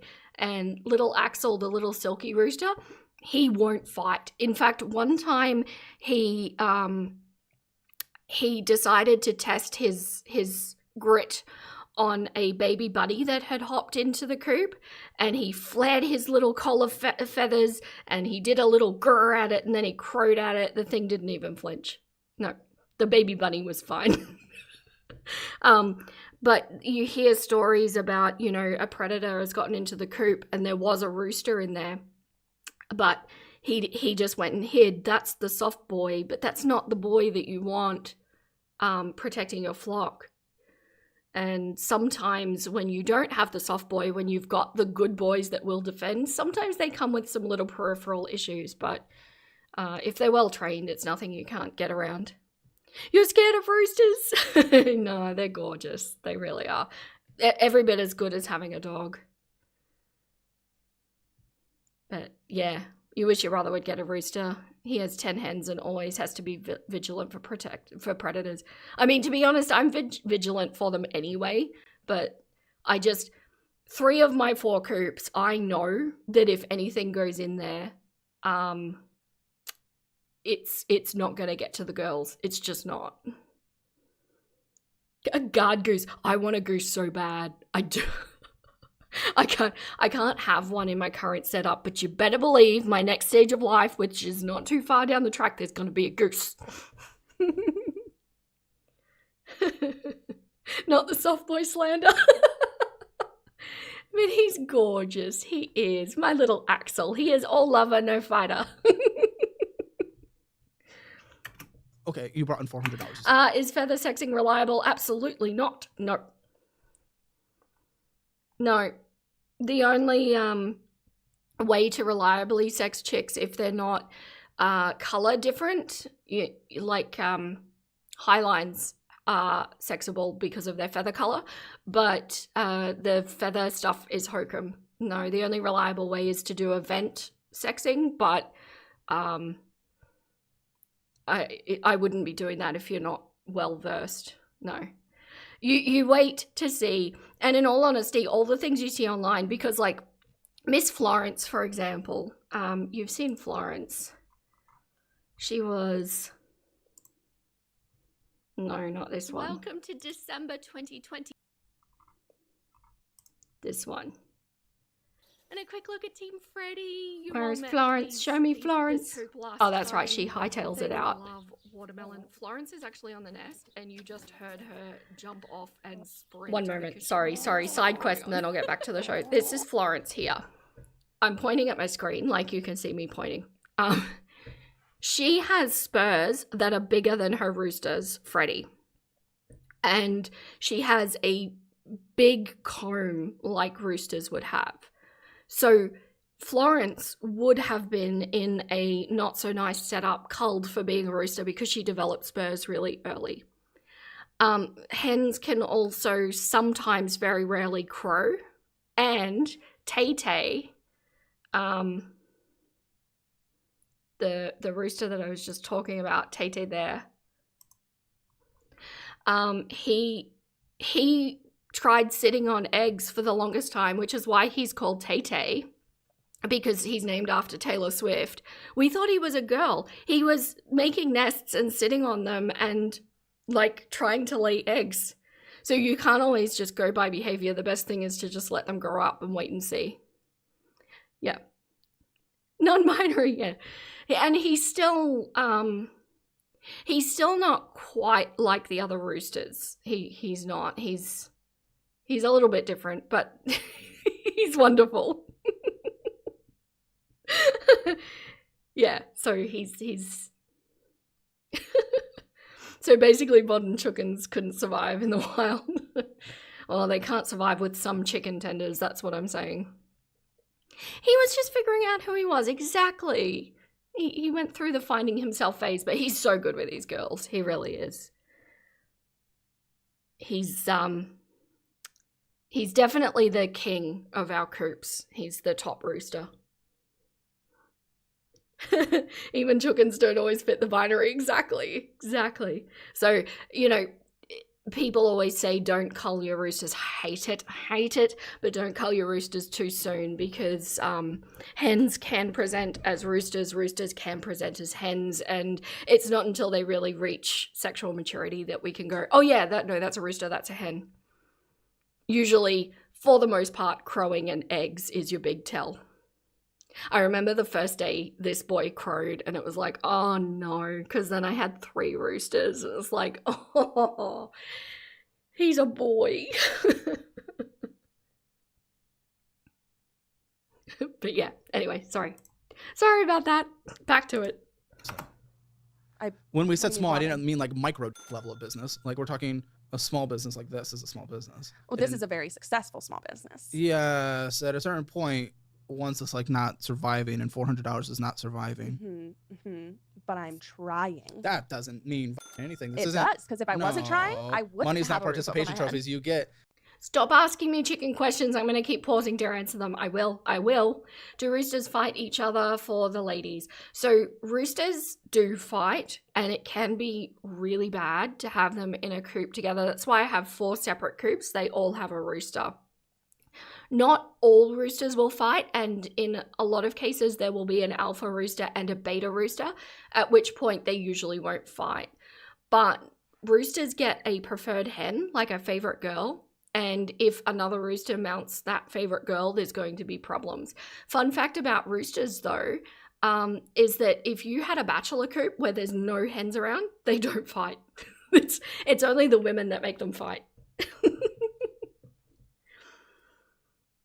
Yeah, 4 separate coops. I do. I don't love having 4 coops, but you know, I keep rescuing roosters, and it happens. And it's interesting to see how it works, because I've got the 4 coops. They're all like, there's just walking distance between their fences, so they all see each other, but they actually take shifts watching the sky and watching for predators. And so that allows some of them to like dust bath or just nap with their girls in the meantime. And while somebody else is on duty, it actually works really well. Really, really well. The girls make rooster brains grains go grrr. Yeah, they do. They really do. Hens are trouble, let me tell you. Can you coop with that many chickens? I'd have more if I could. Also, I love the pun. Thank you, Milsey. They can, the favorite girls can get rubbed raw on their backs. It's just over-mounting. It means the ratio of hen to rooster is not big enough. Although, having said that, sometimes a rooster will ignore mounting all of the hens and just pick one. And Miss Brittany, I don't know if you could see, she didn't have or is that Gwen? No, that should be Brittany. Brittany usually has a denim jacket on. I didn't have it for this video, but for that reason, because her feathers are so soft, they just fall out. And so I put a little denim jacket on her, and it protects her. But yeah. So many chicken questions. Girl, you don't... Which I purchased in the full. State of California, who, trust me, they are pretty on that side of making sure everyone feels yay. They don't define you as having a roof over your head. So But I don't go cold. You don't pay your bills. You were forced to sell a house. Have I missed recently? You were forced to sell a house. I was. Your dream house that you wanted to live in. So don't tell me that you're doing great. 2 years ago. I'm trying is not anything. You get rewarded with dollar bills based on something you provide. You do not survive off of participation trophies. But become a little bickering match instead of going into your... I'm really meant to go into your numbers. You did. But I got that severance package. So 2,000 though. That doesn't go very far. Yeah, it was 1 month's pay. Especially in California. Yeah. So that gave me a little bit of cushion, which is good. You were only there for 10 months, so 1 month for 10 months. That's actually not very. That's pretty okay. Pretty okay, because they didn't want me to sue them. Good luck with that. Okay. The lawyer didn't say good luck with that, so thank you. You have a law degree. I don't. Okay. Black Friday starting today. All the way through December 6th. You get our entire educational class bundle for 33% off. You also get 20% off everything else, including merchandise. We're in the same position right here. Yes, but you're overly confident that 1, they were intimidated by you, and 2, you could assume them into oblivion. I didn't say that. Come on. You exaggerator. Yes, but you're making it sound like they're terrified of you. Why else would they give me a month's severance and unemployment? Maybe they're a decent business. My boss was not if I was forced to let someone go, I would want to give them a big chunk of money so they had a chance of survival. I would. Not everyone out there's a horrible piece of Correct, and I agree with that. That doesn't mean I'm intimidated. Jake, if I fire you tomorrow, I'm... Do you know what about YouTube ads? People have been complaining about the amount of ads in my videos lately, as though it's my choice. Did you know I actually tried, because YouTube lets you kind of schedule your own ads, like if you wanted them at certain times in the video where it's more appropriate.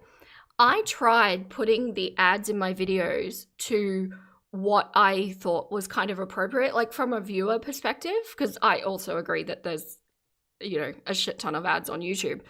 And they overrode it. They ignored what I said and just put the ads where they wanted anyway. There's no way out of it. They're just trying to incentivize, getting a premium membership or joining the channel so that they get money out of you. It's wild. And I promise I'm not giving you money because I'm terrified of you. Lindsay said I should be. Yeah. I don't know. He thinks 6.5 is huge, so it doesn't really scare me. Sorry, that's like membership post-show conversations. We'll save that for later. Either way. Number me, baby. $23,302. So this is a really high balance. When did we get this? January 2022. Okay, so we've had it for 2 years. Well, basically almost 3. And that's still an incredibly high balance. What is it, 72 months? 80 whatever months? Well, which one? Probably 72. Okay. The $502 minimum monthly payment, more than your rover income. Great. That's going to get us to our next... I had a projected of $600 this month, and I'm not booked up yet. Oh, guys. And I get like... we have $100 left to make everything work. every day. But how are you going to... Because this is what... I've heard some of the ads are bad. I personally, like, I can, on my channel, block certain things. And I've blocked gambling and alcohol ads because I don't feel like a known addictive thing should be advertised, personally. And if I came across any other things like that, I would block those too. But no problem, Amanda. Thank you for coming in. That's okay. Let me know how it goes. But yeah, the ads, I mean, you can understand they're a company and they want to make money. And so they want to make I'd say they probably get more money if you were to actually get a premium membership than if you were just to watch all the ads. So that's why they're really pushing it. And I read that they're actually upping the ads this year as well, which is super fun. But the problem is the creators like me get backlash from people about it as though it's my choice. My only choice is to turn them off completely.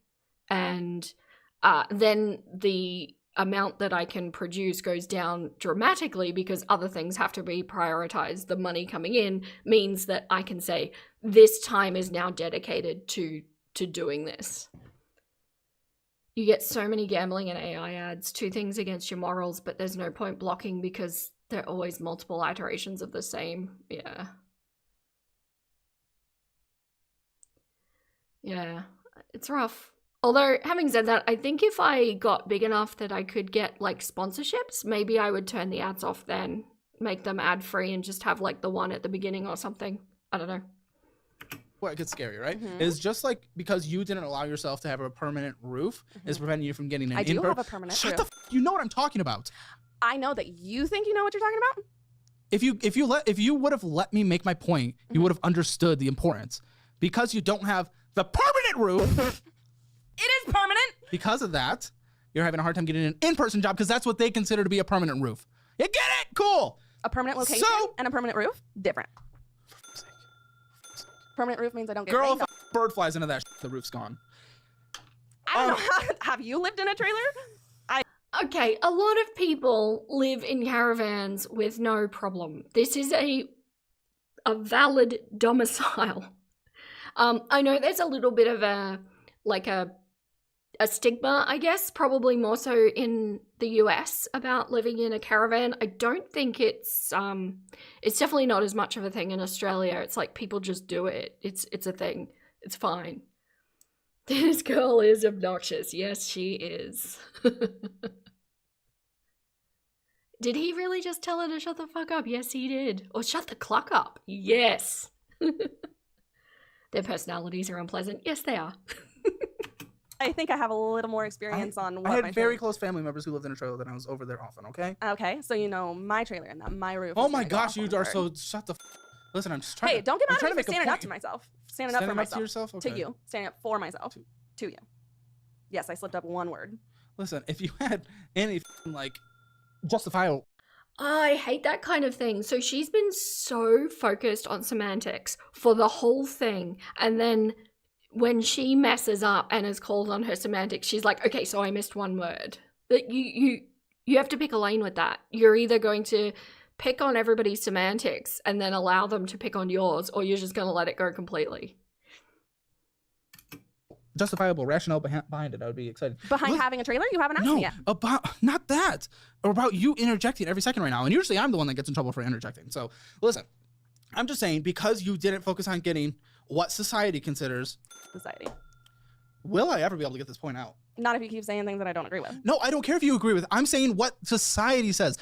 Society. No. But the point I'm trying to make isn't based on your opinion or my opinion. Okay. So let me make it for f***'s sake. For f***'s sake. Because you didn't take care of that beforehand when you had a stable source of income. It is preventing you from getting a stable source of income because you have less places you can get a job at. Now, this is in a similar vein because you have such a high car payment, high loan balance, and a high term. The moment something bad happens to this, just like your past job, let's say it gets totaled, or let's say your income goes dry and you... Could you imagine trying to interview her for a job? I used to do a lot of hiring when I was in my corporate gig, and I think I'm fairly decent at getting a read on people, and absolutely this woman could have been talking for 1 minute and I would know that this is not a candidate to hire. Not to do with disabilities, nothing to do with that, just she has unreliable employee written all over her. She keeps pointing out that he didn't ask probing questions and you hate it. This is Caleb Hammer. It is. Yep, we're trying something new. You lose it because it gets repoed, then that is now preventing you from getting to your rover job as well. You're setting yourself up for these failures if something goes wrong. You are not allowing yourself to have any security. You are setting yourself up for a disastrous life because you refuse to, one, you don't need a $23,000 car is what it is now. It was probably $30,000 when you got it. You didn't need that. More than that. Exactly. You don't need a $500. What? I special ordered it. How do you special order a Subaru? Because it was before it came out. So I bought it in, so it's the 2022, and I bought it in December of 2021. Sort of. I ordered it in December of 2021 because they didn't come into dealership until later. That's what I Great, because that's what you needed. Yeah, Let me guess, this was a mistake. I've heard that a few times. Well, no. Will so you ever stop making them? At the time, it was in what I considered. I don't know if investment. You consider is a lot of things. I do, as does everybody. No. That's You what consider a brain lot does. of things incorrectly. Like you consider your trailer a permanent residence. I don't think that's incorrect. Well, it's not. No. This is a moving trailer. This isn't even one of those like mobile homes that is in a lot. Right. It takes about 2.5 seconds to clock them. Passive aggressive. So annoying.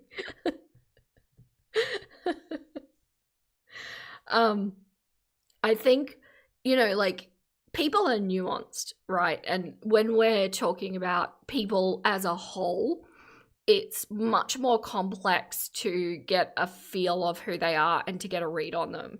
But when you're just looking at somebody in the capacity of an employee, it's so much easier because there's certain criteria that you really need, especially for, like, I was hiring for a call center role. So, like, there's going to be certain aspects of that person that you need, and this kind of thing screams alarm bells straight up. I wouldn't want that. Exactly. You're in very much something not considered permanent in any way. You're moving it always. I am moving it always. Well, we're not going back to that. Continue your point. Okay. If I remember my point, what was I saying? Do you think you're employable? Oh yeah. Why? Because I have a lot of skills. Which are? So I have many years in customer service. I have the medical knowledge of an RBT and my license. Do you think I'm just being genuine here. In my experience, the skills matter less than the work ethic. Genuine? I don't want to insult.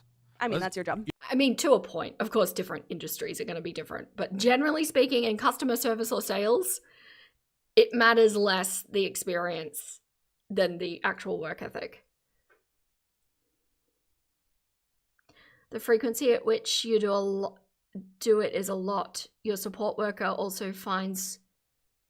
word finds, but not anywhere near as often as you. Your partner also has trouble finding. But yeah, I do the same thing, to be perfectly honest. And that paired with the dyslexia is frustrating. And most of my editing time in my videos is actually spent in editing my audio track, getting rid of all of the nonsense that I babble about and, trying to find words that you all have to listen to because it's live. You're exciting. That's not my job. That's, I have a little bit of energy to me, so that comes with my show. Not gonna disagree. No, of course not. I mean, you watch the show, so. For the past week. Of course. Really? Only a week? Yeah, I stumbled upon you last Monday. I saw one episode and I'm like, some gigs apply. Time to take the trailer to Texas. Okay, so. I thought about it. It would have been more expensive. So. Oh, that's what I was saying. My car. Your existence and how you present yourself and how you talk. Listen, actually, let me associate this to me for an example. I actually did have to do some customer service there for a bit when I started my job. It was a mixture of customer service and sales before I went into sales, my first post-college job. Sales is scummy. I would not, sales? Sales is scummy? What if you sell like something good? We weren't selling something good, but you can sell good things. And still try to get oh my the gosh, most money I need you possible to, I take the bait every time with you. I take the bait every time. Every time you say something, I will just, okay. I wouldn't be good at customer service because I'm. Are you sure you'd be good at customer service? You're all over the place. Yeah. You're loud. You're a bit abrasive. Here in my personal life, that doesn't mean that that's my. Well, this is all I know about you. I know. So that's just what I'm asking. This isn't an interview. Huh? I said because this isn't a job interview. It is an interview. Right, but it's not for employment. So why would I present my employment personality when I'm not here for that? No. This isn't about how you do in an interview. It's about how you do on a daily in a job. Just trying to figure out if you would do well in a job. I mean, I've had customer service positions. You've been laid off once. Because I get that, Asha. You get to the point where you can barely speak or not speak when very overloaded. You do stutter when anxious or exhausted too. You're autistic for context. Yeah, I agree. I actually was anxious about that before I started this channel because I think you can probably clearly pick up that I struggle to read text of writing, and the smaller the amount that I have to read, the easier. And I was anxious about that, thinking like, what is that going to be portraying? But then it's like, clock that. I'm just going to be me. Everybody has little things that they need to get through to do life, and it's embarrassing, and I don't care anymore. I really don't. Oh, my nuggets. By the way, can I just say, you're about to witness from me a little bit of growth in real time, and I'm so excited and so nervous. I'm doing something. It's a surprise. I don't want to leak what it is, but you'll know it when you see it because it's very different than the other content on my channel. And I want to say that it's not something that I ever thought I would be doing, and it's probably one of the scariest things for me because it's the thing that my mother put the most criticism on, or one of two things that she put the most criticism on. So it's a real sore point. But apparently in the growth that I've been doing, and also this channel helps me as well because I'm constantly talking about it, which means I'm constantly reinforcing my learning, that I'm like hit by inspiration, and I go, I have to do this. This needs to be a thing. I'm going to do it. I'm like, holy Clucker, I'm going to do it. Crochet does not cause me anxiety. Crochet is anti-anxiety, but it's something. You hate when people talk over each other. You can't do it. Your brain takes in everything and tries to interpret it all at once and just shorts out. I so resonate with that, Invader. And he actually admits that this is a problem of his, that he does talk over people. It is a very bad habit. No, I cannot tell you. I don't want to tell you. No, it will be relatively soon, probably in the next week. You'll know it. And then you'll be like, oh yeah, she mentioned that in a live. Oh, I know. Thank you, Joe. You support me. No, I have a really wonderful community, and the fact that it's been built and you've all contributed to the building of it, that I feel like it's safe. And even if there is negative comments and things like that, I'm in a place because of such a wonderful community where it's like, I just don't care. I really genuinely don't care. Now you're curious. Am I baiting you all? I'm sorry. It won't be long. They were intimidated. Because there was a possibility that they were intimidated. Why else? It's a possibility now. Why else would you start lying about somebody? Okay, we're not going back to it. I'm sorry. I fall for it every time. I'm so easy. Guys, I'm too easy. Okay. You asked me about my car, right? I asked you about your employment skills. Right, but previously the sentence that you wouldn't let me I'm finish. going to leave the interview on my job. Okay. So how would you follow the current track? Your employability skills. Do you think you're employable? You say yes. I say what skills? You say you're good at this. Because without the employability, this conversation is pointless. So I want to see why you think you're employable. And I've been trying to tell you. Well, you tried to go to another part of the conversation, so that's incorrect. But go ahead, continue. So like I said, I've got lots of customer service skills. I have administrative skills. I have the medical knowledge. Will I chicken out? I resent that, Sanjay. Chickens are not chicken. But no, I won't. I'm feeling remarkably determined. Hopefully it's received well. Hopefully everybody understands like what I was doing. But yeah. Gonna do it anyway. You don't care about how big the channel is or how small. You love the interaction and the little chicken coop we built. Yeah. Yeah, same. It's funny actually, because we've been building this now for quite a while. I have noticed, and I don't know if anybody else out there has heard other creators saying the same thing. I don't have any other creators to talk to see if I can gather data on it. But I actually have noticed probably since the beginning of the year, or maybe around Christmas, the uptick of negative or just generally shitty comments is like they're increasing. And I've been looking at it and I'm assuming it's not actually about me because I haven't changed anything. So I'm not sure if it's like, you know, the time of year is stressful because of financial pressures or familial pressures or whatever, or if it's stress coming from everything that's happening in the world and people are maybe just lashing out to try and, you know, experience some manner of control in their life, or maybe I'm just kind of reaching that size where that kind of thing is going to happen more. But it's been an interesting thing to kind of watch, and it's building. It's getting worse. More views means you draw more haters. Yeah, I don't like to call them haters because they're not really hating. They're just doing ambient shitty comments like things like your video's too long, your video's too short, your chickens are annoying, you said this wrong even though I didn't. Australian. Just like various kind of non-specific things. It could be, I did plateau though, like it's a slower increase in growth. That's why I thought maybe the time or environment is different. I don't know. It doesn't matter though. I'm not going to stop, but I just noticed. I like to bring these things up. Nitpickery. Yeah. Just a little bit of a, I don't know, would you say, because in Australia we have something called tall poppy syndrome, where Australians, generally speaking, have a bit of a bad habit of trying to pull down people that rise up or improve or gain in whatever way. And so it's like trying to pull down people that are successful. Would you say that happens, like, because we have people all over the world at the moment, would you say that happens in your country? Don't worry, Vera, I get similar lashback every now and then at 550 subscribers. Nice. Yeah, it's fine. I know it's part of the game, but I just noticed an uptick, that's all. People will literally complain about anything. Makes me wonder how miserable they are in real life. That they put the energy into being mean or rude to complete strangers. Yeah. Crabs in a bucket mentality. Could you explain that? Canadians also?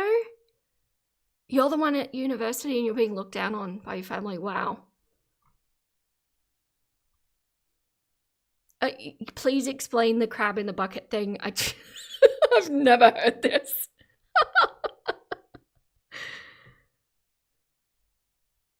But yeah, no, it was interesting. But I think it would be understandable if people are feeling a little bit out of control in the world at the moment. I really think that's understandable. You think you mean chickens in a coop mentality?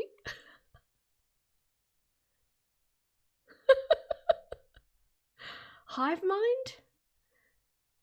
Crabs in a bucket will pull down the ones that are climbing out. Oh, cool. Okay, yeah. Yeah, so similar. We call it tall poppy. That's quite a cool saying. Here we like to say, work hard for the little bread. Little translation, French to English. Work hard for the little bread. Yeah, so when they crawl all over each other and pull others down to try and escape, and then nobody can escape. Yeah, okay. I thought it was an Australian thing, that like cultural thing that we do, because, you know, we're a little bit different to everybody, but yeah, no, all over the place. Taking pride in working hard for not much. That's cool. Thank you, Sanjay. Yeah, interesting. Stepping away again very briefly, but I'll leave this playing. College and the medical license. I like that one. Yeah, thank you. It did cost a lot of money. And I worked 3 jobs during college. It was hard. Anyways. We have a lot of student loans here. Yeah. So, yeah, I mean, I've got, I mean, we can look at my resume later. Let's look at your resume. Can I have it? If someone wants to Slack it to me, that'd be chill. I have it on my phone too if you need it. Oh, that works. Okay. Yeah. Let's see it flash me with its light. You're trying to assault me with, you just want me to start season so that this conversation finishes. Google Drive. That's what I'm looking for. Guys, she's qualified in technology. She can pull up Google Drive. You're such an... I am. I'm sorry. And I just don't want that on screen, but you can... Of course. Finally, a resume that doesn't look like a piece of shit. We have a lot of resumes on this show. I appreciate that. Location, California. Correct. I don't leave California because I'm on Medi-Cal. You're here.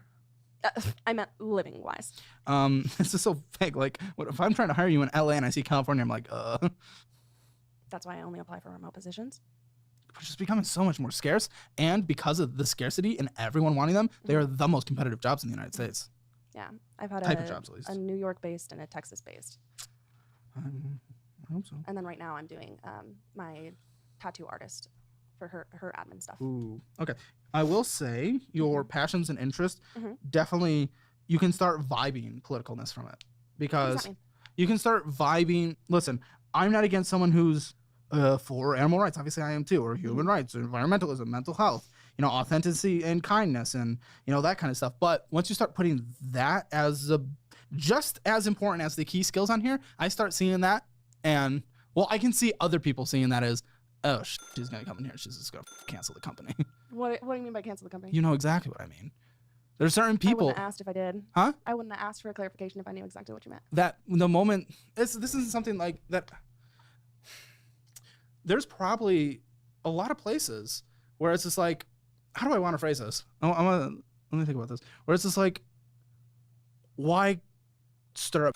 And like, I'm not translating it like this. I'm just saying some people could. Okay. Some people could. That you could be in there, and the fact that you're layering just as equal as your key skills, your environmentalism and all this stuff, it could suggest to a potential employer that you're going to be someone who goes in there and then you're going to be making issues about a bunch of different stuff just constantly. You're going to be someone who just gets offended super easy. Okay. Like every conversation is going to be an HR thing. Got it. And it says, and that it's not a bad thing that you would feel passionate. So Caleb has actually said this a few times about different people. In my experience with this type of employee that I think she would be, I don't actually think they do cause issues in the company. I don't think they do walk in and try to make changes. He must have experience with someone who this kind of person reminds him of, but they do try to, I guess, you know, give an inch, take a mile kind of thing. Your resume is too woke. Do you think that's what he's trying to say? The crab in the bucket thing is such a good analogy for some toxic workplaces. Yes. Question. Have any of you worked in a workplace that isn't toxic, that has a good amount of people? In my experience, I've worked in a lot of like various sized workplaces, but I always find that when there's a certain amount, there's like a threshold of a certain amount of people working together, it always winds up toxic in one way, shape, or form. interesting.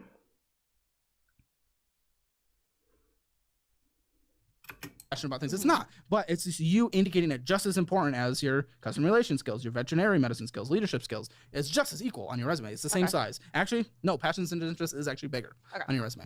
So good point. I gotta say. Well, yeah, I'm not. I don't have to show being an idiot.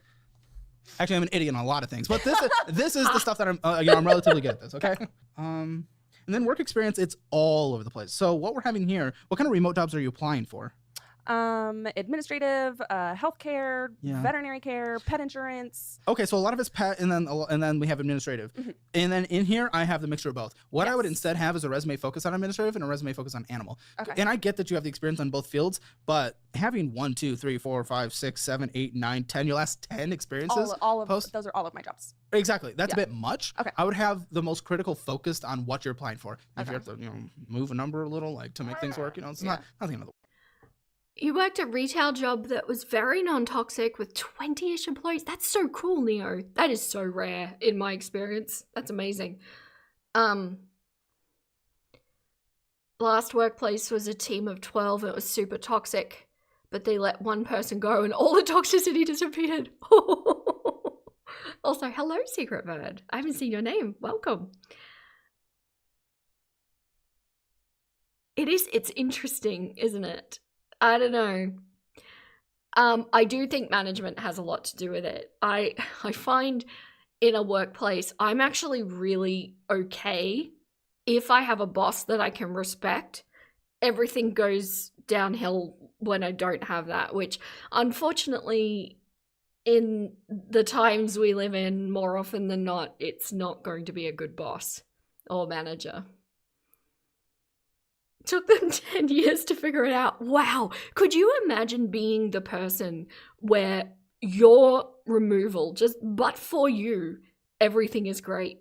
Like, you really need to question your life choices in that moment. And I feel like it's one thing to not be somebody that you're not. I think it's important to be authentically you. But when it's at the expense of literally everybody around you, that's wild.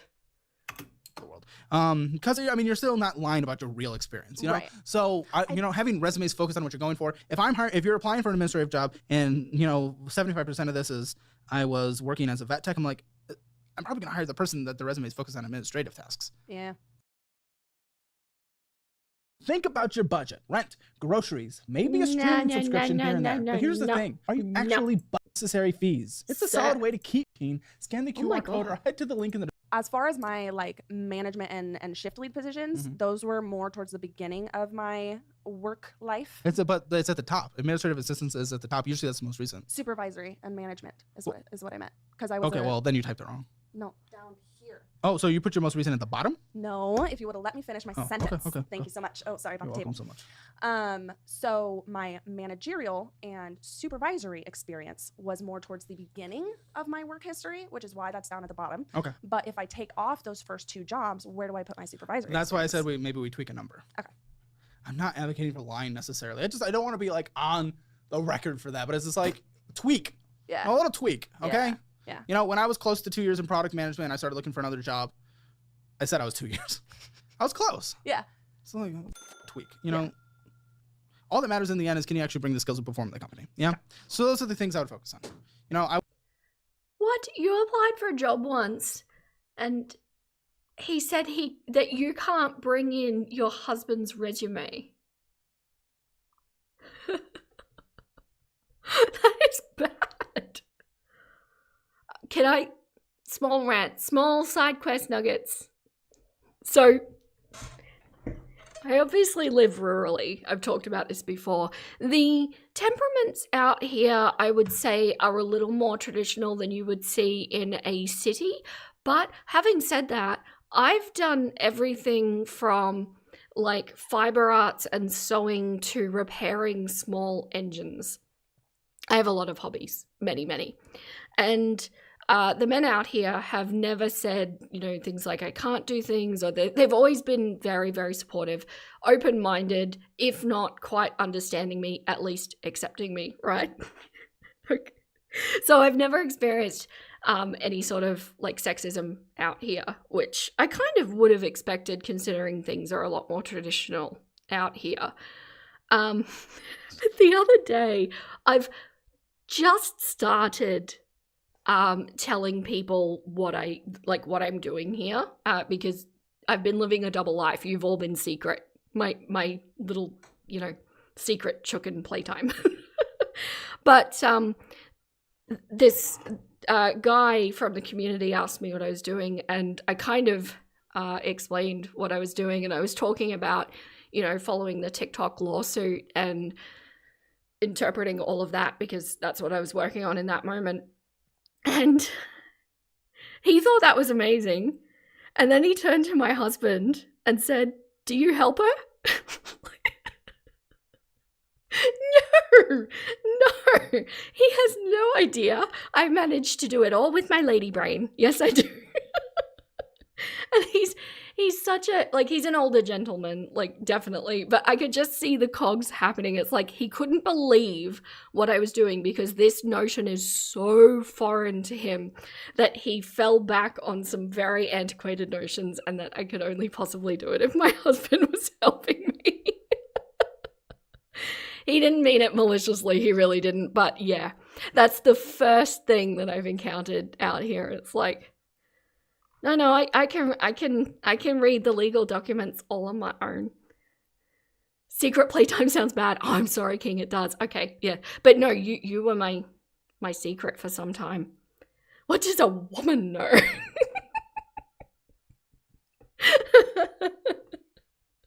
Oh, it had me cracked up. It was such a funny reaction.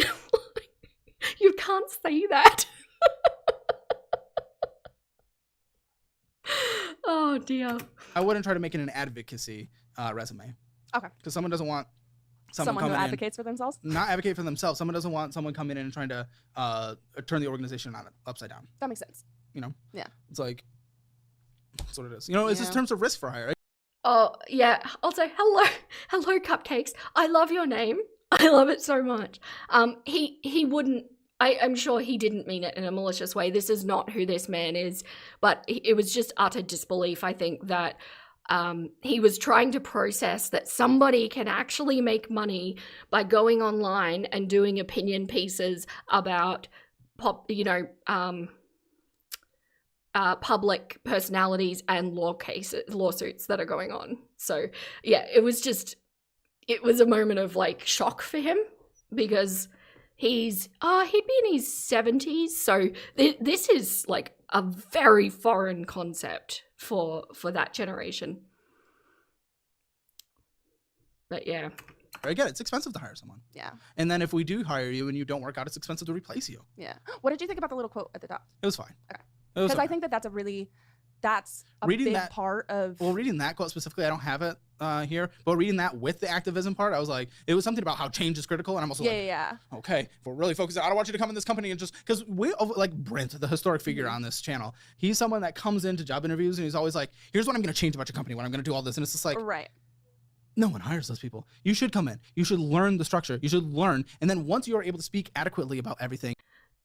As a girly pop who likes to deal with power tools, I have, I don't think they're really small hands for a woman, but they're definitely small by a man's standards. And I always struggle with power tools because where the trigger is, and sometimes in combination with where the safety switch is, it's sometimes really difficult for me to do in a safe way, or do in a way that I can also manage the power that I need behind these power tools. And I wish they would make smaller versions for women's hands. But I will admit I do enjoy a pink power tool. I really do. You can push for reasonable, good change. Change is not a bad thing. Right. But no one wants someone coming in and just they're like, I know everything about this company. I'm ready to change everything. That's not what anyone wants. No. So it annoys everyone. Right. And I think the quote says success is not the goal, formative change is, or something like that. And that's where true success is. Oh, it's survival is not the goal. That's what it says. Okay, that's better. So, survival is not the goal. People want to see success when they're hiring someone. Formative change is success. So what's the interest rate on this car? Because it's blurred. It's blurred. No, it's blurry. Oh. It's hard for me to see. 5.19? Not the worst.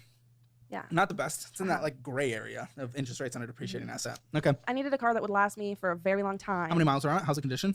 It is 360 something, or not 300, 36 something thousand miles right now. And it actually just got a brand new engine. How much was that? 1,000.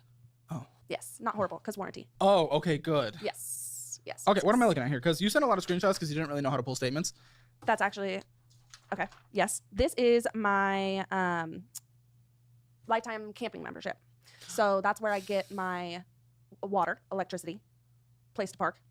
So you do have a place you go to the most. Yeah, if you listened to me earlier. I don't know. Okay. Yeah, no excuse on your end, huh? What? Sure. I mean, you said a couple things incorrectly that I...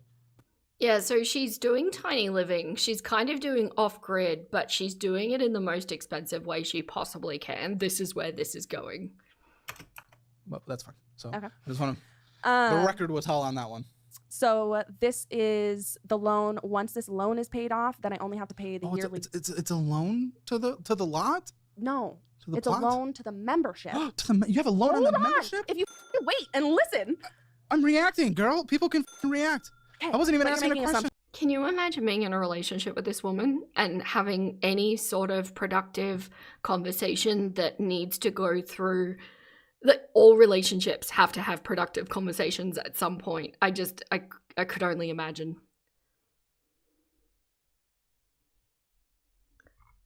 What? That chicken nuggets level apology. What are you talking about, Creeds? Hang on. I have missed something and now I feel the need to see it.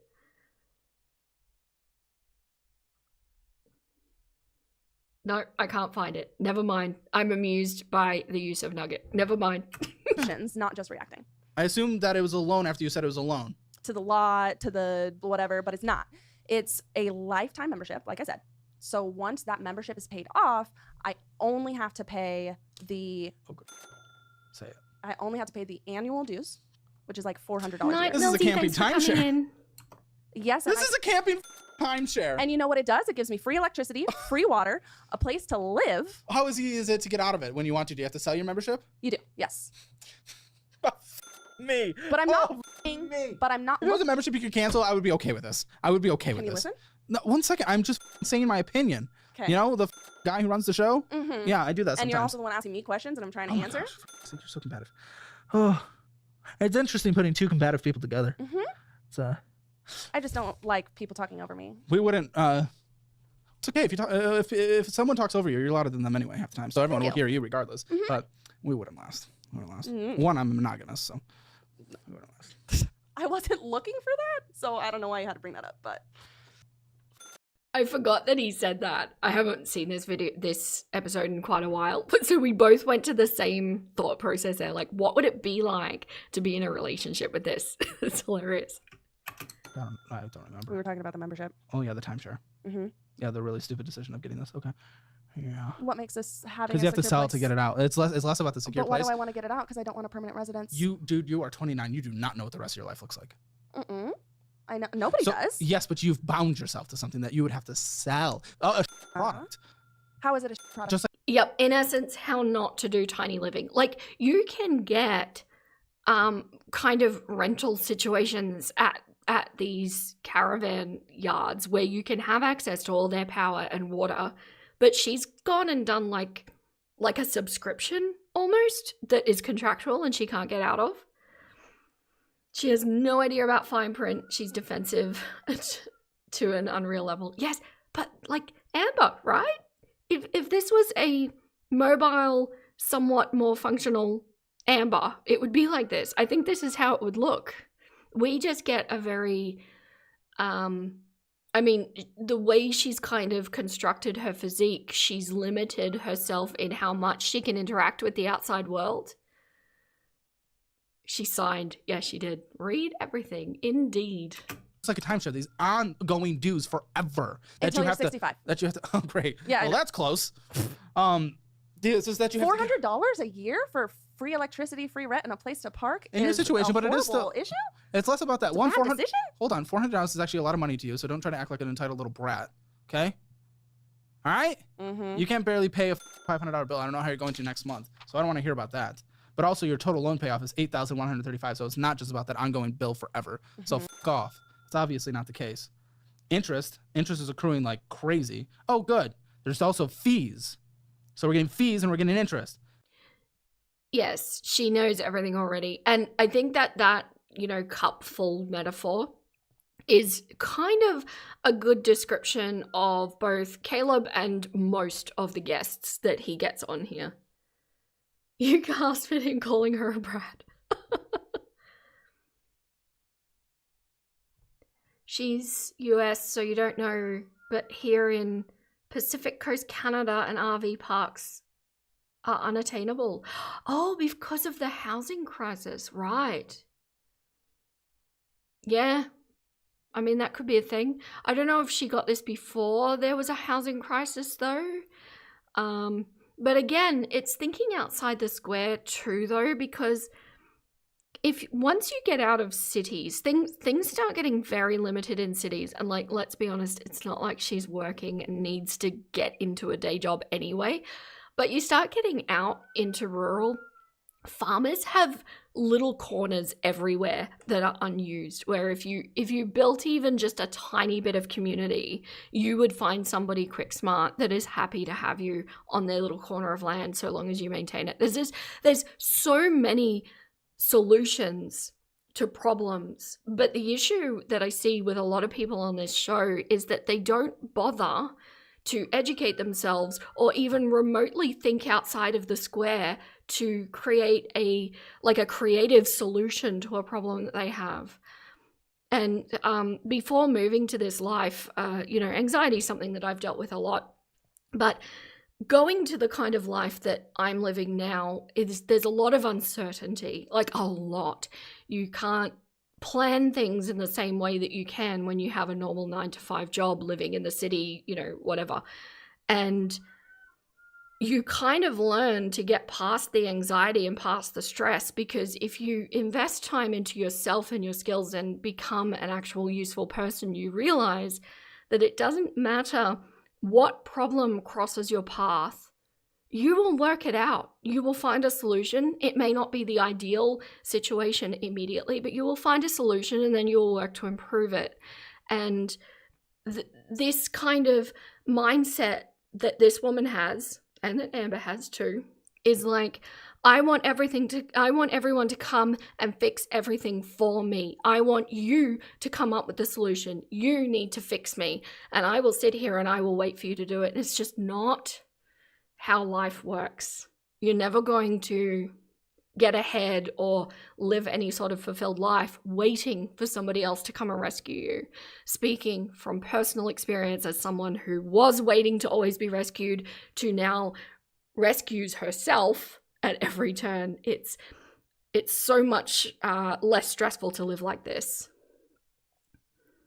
Exactly. It's all on you. You're all you've got. So you need to, you might be fortunate enough to have loved ones around you who will help support you in the fixing of yourself.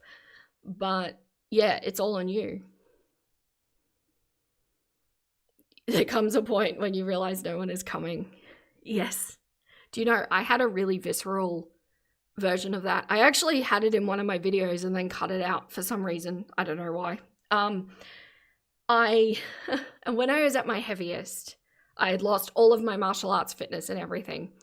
And my husband had been getting into bushwalking a lot, and like not like path trails. I mean like full on bush, proper Aussie bush walking. And he took me, and we'd gone off trail and we were going up this massive, massive hill, and I had the backpack on my back. And I got halfway up this hill and I'm like, I don't know if I can do this. And I looked back and realized that we had already gone most of the way. So to go back, I didn't have enough time. It would get dark. And then I looked up and I'm like, that's the shortest route, but I have to keep going up the hill.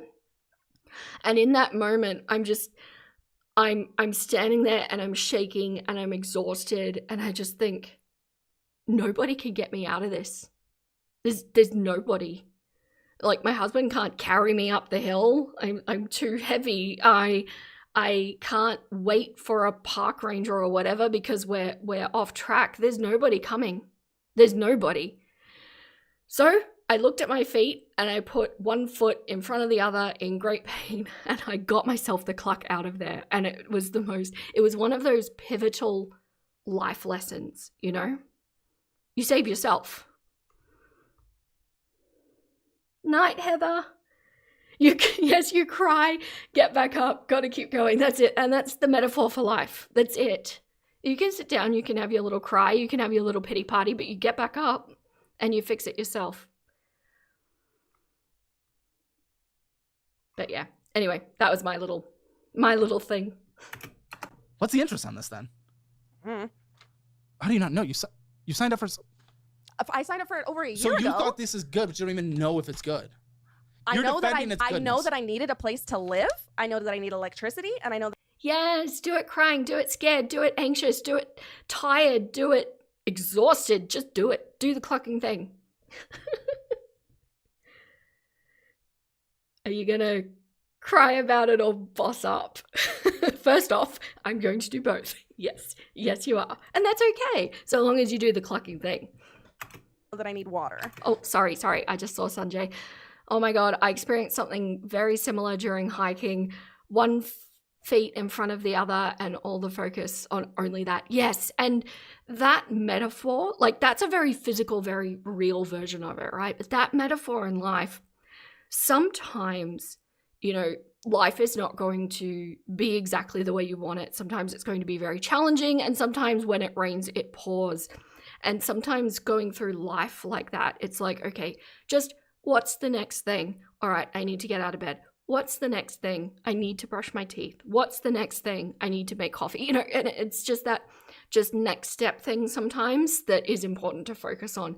And sometimes to like try and perceive everything like the bigger picture is too much and is overwhelming. And you don't always need to be in the spot where you perceive the greater picture. Sometimes it's just the next step. But yeah, you're gonna cry? Oh no. A shower cry is healing. Yeah, I think a good cry does have its place. It really does. It's a release. So is exercising though, I will just say. But yeah, nothing wrong with sitting down and having a good cry so long as you don't linger there. It's the lingering that causes issues. Your animals are the only thing that gets you out of bed sometimes. They have to poop and you can't let them. Yeah, I get that. I think there's been times throughout my growth journey where the chickens have definitely gotten me out of bed. They definitely get me out of bed at a reasonable hour, I will say that. But yeah, you do what you can. Everybody's just here trying to do life the best they can. It's totally normal and it's totally okay. So I have made work. It's less about that. I'm talking about the product itself. Right? Which doesn't make a difference if I don't have a place to live. Yeah, we can figure out so many solutions. You're acting like this is the only one that exists in the world. I couldn't rent. You're so inflexible. I actually am hypermobile. But so I couldn't rent when I almost lost my house. Couldn't rent a room because I have pets. Couldn't How many pets do you have? I have 4 and I'm fostering a puppy. In a trailer? Currently, we have all lived in the trailer, yes. I'm currently crashing on my mom's couch because my house was in the shop for a week. Your trailer, okay. Mm-hmm. And I got it back and I'm just working on getting my stuff back, moved into it. Is your car in good condition? Like mechanically or like... Yeah. And the car and just the looks and everything as well? It's got some dents and scratches. I mean, You might have an actual equity position in the car in terms of positive equity. In good condition, it's valued at about $28,000, so maybe this is like $25,000. Mm-hmm. You all know how I feel about animals, and you know I talk about chickens a lot, but it's not just chickens, it's all animals. Excluding people for some reason, but that's just me. I find this to be very irresponsible. This woman should not have pets. That's not okay. Wow, a lot of people experiencing this during hiking. Okay, so what I'm hearing is that hiking is a really good way to learn life lessons fast. Is fostering a good idea if you have an unstable living situation? It is not. It is really not. You have taken on guardianship of a sentient being that did not have permission base in that setting. It is your responsibility to put their needs first at every turn, and sometimes that putting their needs first means giving them over to a situation that is better for them. And that's just the end of it. I would absolutely not have any pets if I felt like they were going to be damaged in any way from my situation. And I weigh it up really carefully. And this is bad, especially a puppy. Puppies are so much work. Yeah, particularly if you're out of your element on that hike and physically drained. Yes, you learn super fast. Or closer to your value at 26K. Who knows? So you actually might. I wonder if we can. In your situation, selling it's so weird because like you kind of need it. You need something more reliable. You can't afford this minimum payment. You don't know the interest on here. I thought it would show on the payoff thing, but it didn't. Why would it show on the payoff? No, if you sent us a statement like we requested, it would have. Well, I don't get sent statements. You get statements for anything that's a bill, anything that's. I don't get it in my email, and unless it goes to a. You go to the website and you download statements in a statement section, is the website, or you and call them, or you email them, and they will send you a statement. Everything that has a bill has a statement. Good. I'm gonna calculate the interest. How about that? So I can do that for you as such a good friend. Thanks so much, Caleb. It's 22% interest. That sounds bad. It's very bad. I don't think enough people understand interest in this world. And I don't know if she's going to say it, but the majority of the guests do wind up saying something along the lines of, I was never taught. And like, nobody's ever taught. They should be. They really should. I learned all of my finance lessons actually from my mother being so bad at finance that I kind of learned what not to do. And then I did not that, and it worked really well. But 22% interest is insane, and it's always compounding, which means it's just going to keep getting bigger. And this is so critical. If there's any parents in here at the moment that haven't taught their kids about interest, please do. It's so critical. Debt can be debilitating, and while I understand that in the US you do need to have like something for like it's like a social security thing, I think. I don't really understand how it works. In Australia, you can get away with having no debt with no ramifications at all. But yeah, definitely teach your kids, teach the youths around you about interest and about compounding interest. And if you don't get it, Google what is compounding interest. It's not rocket surgery, but it's important to know. Hello, Kex. Hello, welcome back. Dinner with the in-laws was nice.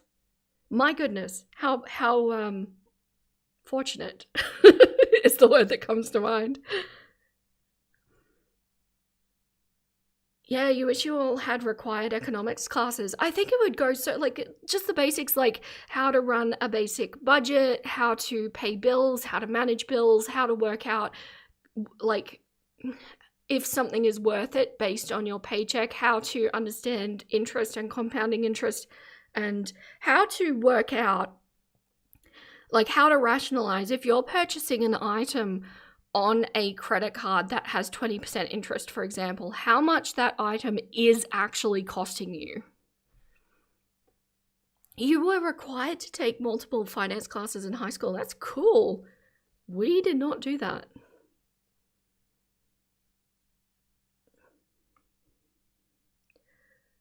But yeah, it's such an important lesson, and there's all of these like adults just fumbling around life, dealing with debt, not understanding exactly what that means, but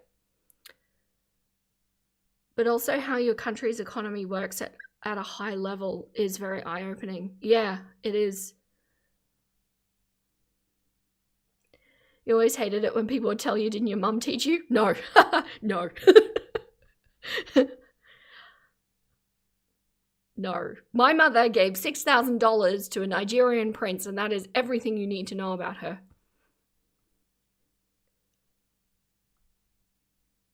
You know, your situation sounds rough, but caring for your kiddo has really changed your perceptions on what gives life meaning. I love that, Joy. Off to the dentist. Bye. Good luck, joke. Wow, personal. For the people who did do required finance classes in school, what country are you from? Because I'm pretty sure America doesn't do it. I know Australia doesn't do it. Or at least not when I was in school. I'm old.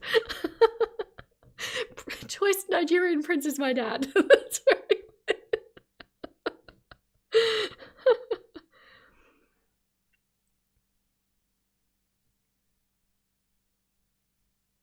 Between the classes and your dad teaching you how to build credit, you've always had stable finances. You're in the US.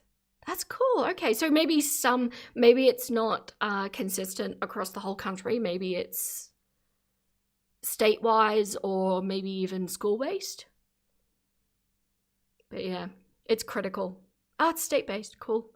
That's such a foreign notion to me. Our states in Australia operate much closer together in rules. There are some little nuanced changes, but overall it's kind of the same vibe. And in America, it seems like it's so different depending on where you are.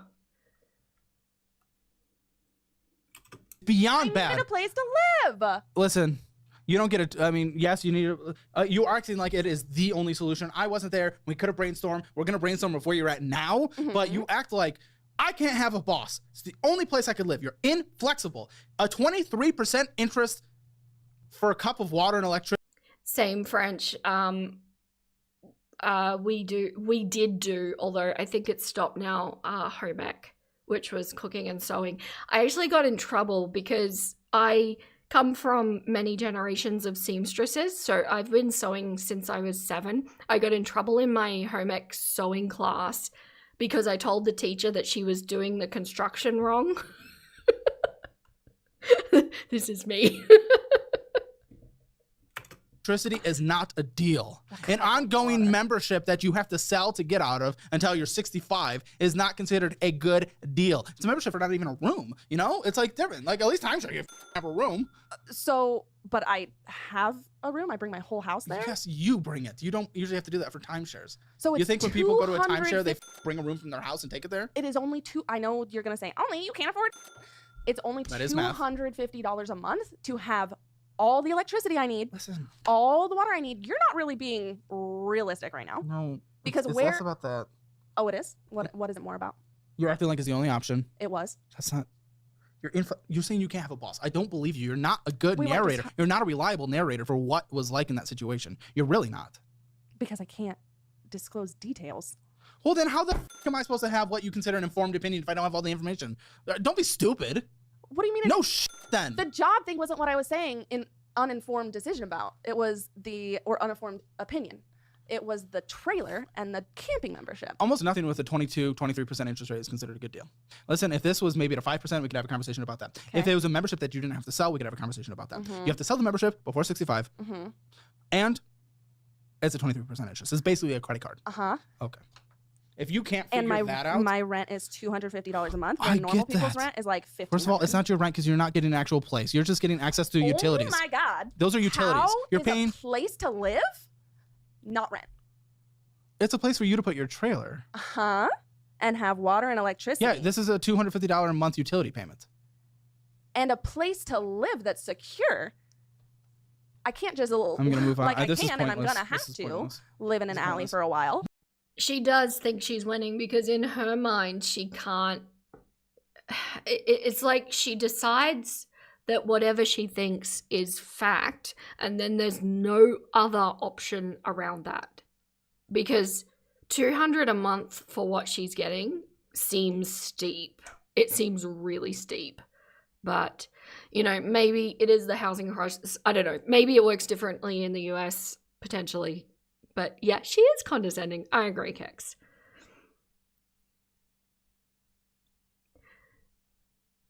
It's interesting because I'm seeing everybody talking about whether they had economy classes or whatever. It seems so sporadic, doesn't it? It's California, to be fair. You missed a bit for shame, Asha. Go back. Seems like they went around in circles. Yeah, also, we probably did too, to be fair. No, listen. But that doesn't mean it's safe. Oh, so gosh. to be able to be at a campground 3 weeks at a time. I get it. I heard it. I know it. I know what you're saying. I know But what you you're don't saying. agree. It's not that I don't agree that it is. Listen, what I am saying is you are acting like it is the only choice, and because of that, it is considered a good deal. I wasn't there, but usually there has not been one time on the show, not one time in recording 4 to 5 episodes a week for 2.5 years, that when someone comes and they act like this was the only thing, I couldn't find an alternative. If we were there when that happened, what, 4 years ago, right? 4 years ago? January 2023. So it took me Okay, a so long last year. You know, it's funny, Caleb sitting here saying this. I, from my seat, regard Caleb as somebody who doesn't think outside the box and doesn't think of additional, like, options or solutions. And for him to be sitting there saying that to her is very comical to me. You're in Tassie. Oh, I keep forgetting that, Asha. Yeah, that's right. You're an Aussie. We did not learn anything about personal finance. I'm not surprised. I don't think that's standard in Australia for the most part. Everything is better on the private side, it seems, but I also went to one of the worst high schools in the province, so right at the heart of Montreal. Your dad owns his own business. You remember working, not getting an allowance, getting a paycheck from age 8.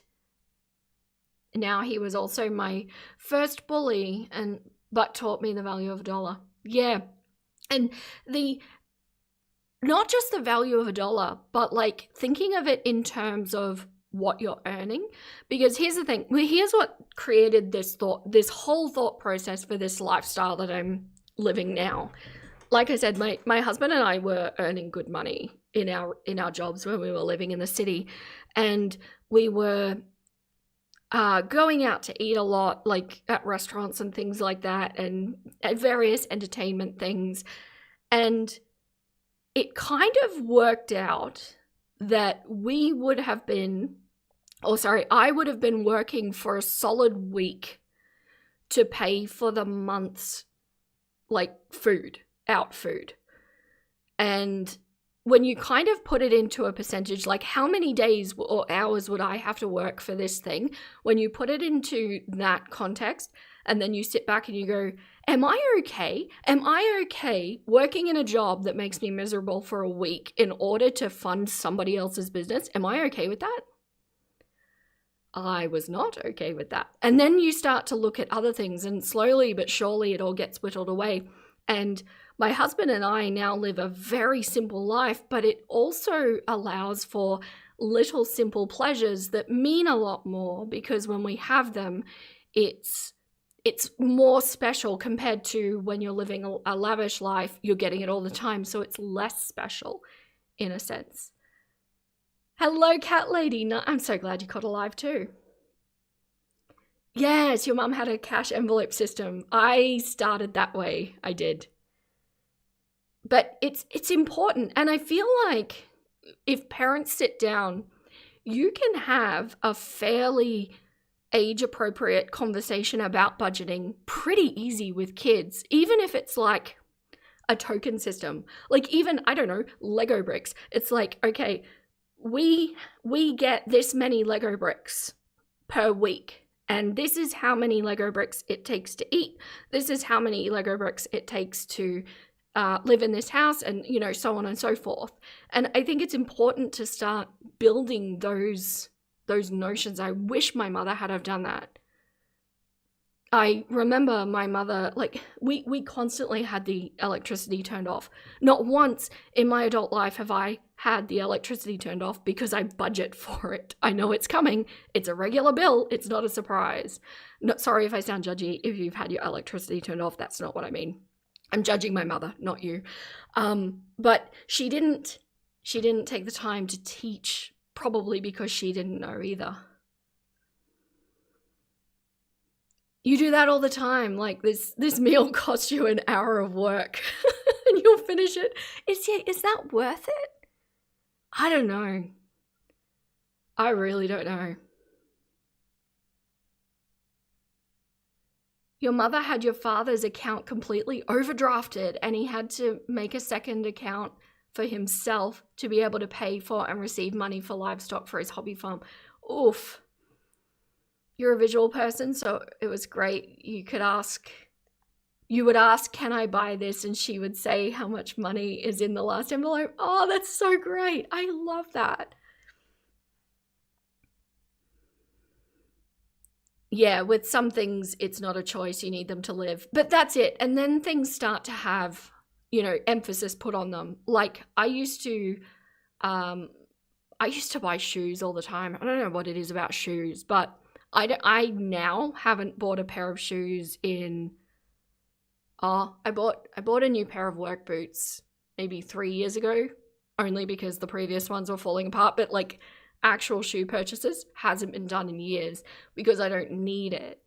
And I don't want to have worked as hard as I work and then put it to something frivolous when it could go to, say, chickens.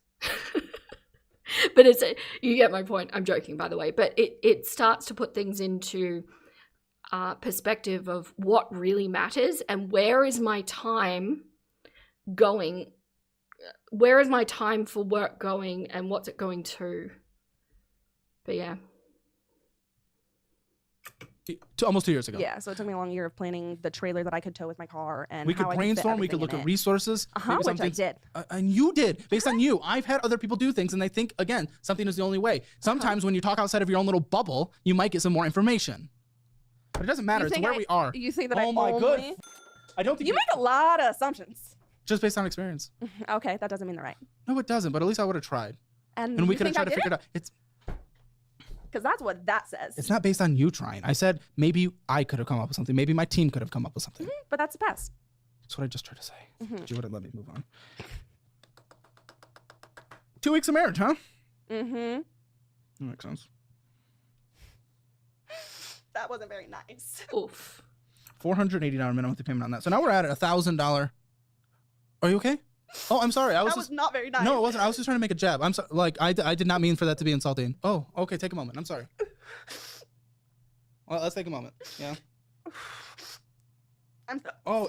Honestly, as much as I find Caleb annoying and disagree with him, I do appreciate that this is the take he does. He really genuinely doesn't like upsetting people on a real level. Like he'll play with them and he'll, joke around and tease them, but this is real. But having said that, the 2 weeks of marriage was a little much for her. Yeah, that's what made her crash out. It's it may have been an accumulation, but yeah, it was too much. No, it's okay. I was trying to play to the cheekiness for the show. Are you okay? I need some air. Take a moment. You want to go outside? It's okay. Take your time. Take your time. It is no worries at all. I'm probably extra red now. It's okay. You sure you're good? My threshold has been lowered a little bit. I don't know what that means. I'm sorry. Post panic attacks, it's a little harder to not have physical reactions like this. I have a panic disorder. I get it. I understand it. Well, I mean, this is gosh, that's why we go through the whole onboarding situation and specifically ask consent if we're allowed to make rude jokes. No, totally. Like and I am not. I would never. See what I mean? It's for the show. It's his thing. It's a Jerry Springer vibe. He really pushes, but it was too far. I want you to actually feel hurt. We would never want that. Thank you. Ever. I love cheeky little comments, and that's all that was intended to be. I know. Not harm against you, okay? I know. I appreciate that clarification. I very much want us to go through this, and I very much want to be able to create a plan. I want to connect you with our resources. I want to. We'll probably be able to get you connected with a financial advisor. There's a lot of things I want to do. Okay. Mm-hmm. Some lady owes me $10,000, so court ruling case. So some legal help would be cool too. Why did she owe you $10,000?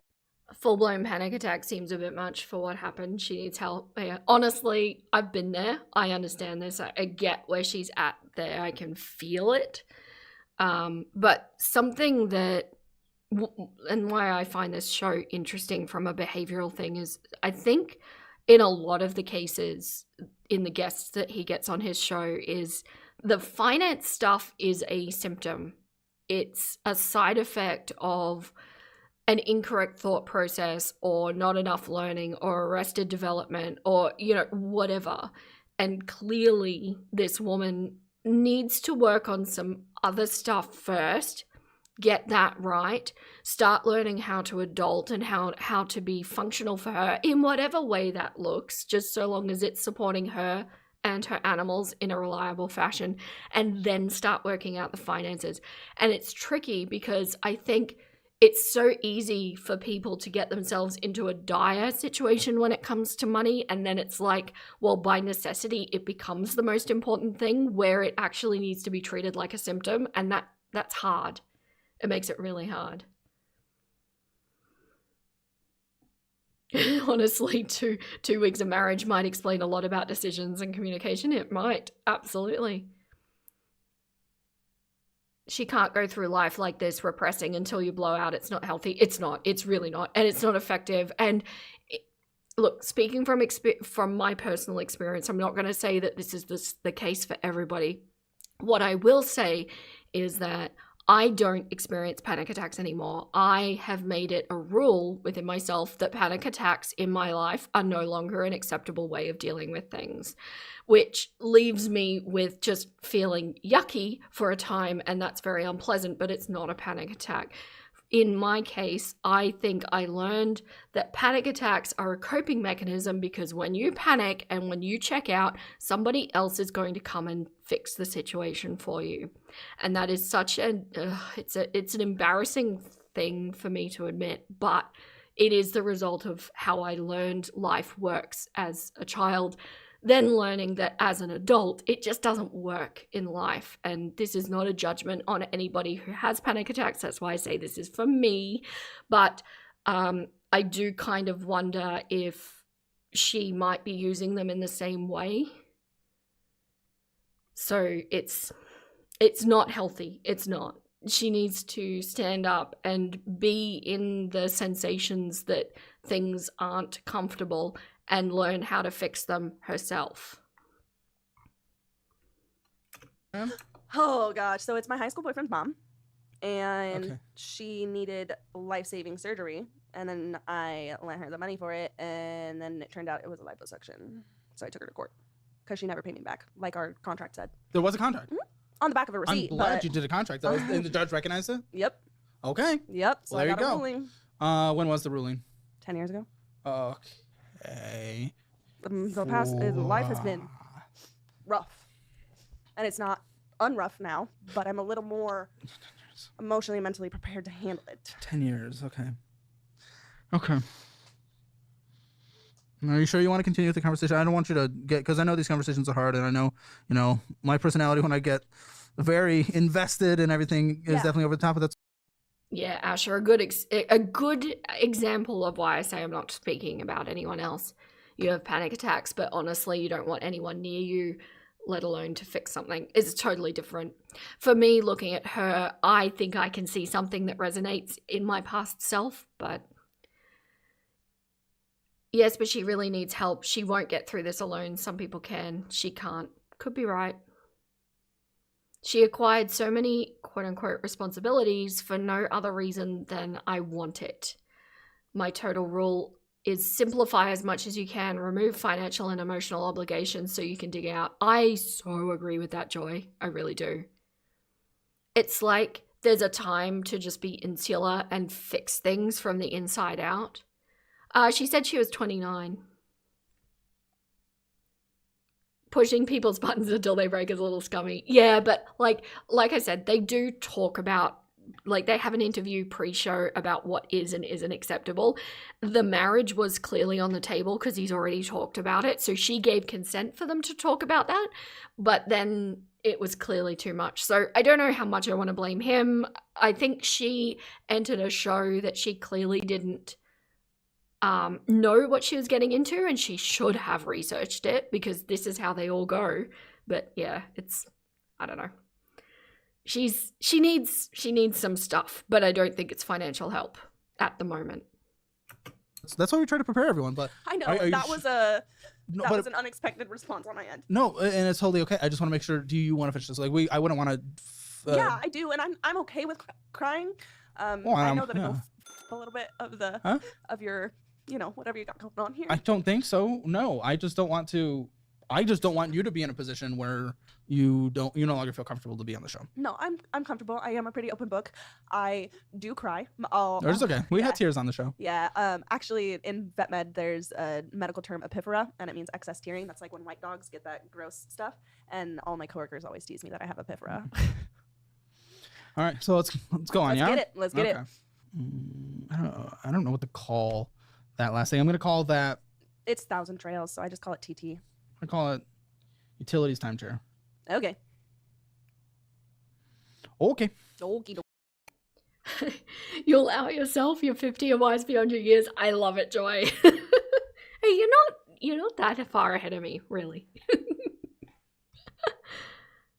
It's interesting though. I was just thinking. You asked how old she was, Secret Bird, and I kind of wonder if, like, she is operating more at a teenage level, isn't she?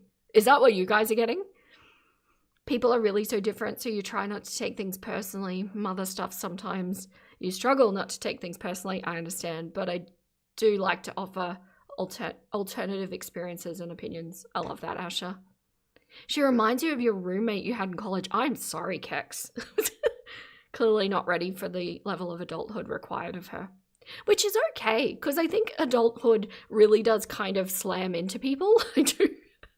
I think it can really catch you unawares, and the important thing is that you kind of accept and meet yourself where you are and then take steps to move forward. It's people that just stop, like Amber.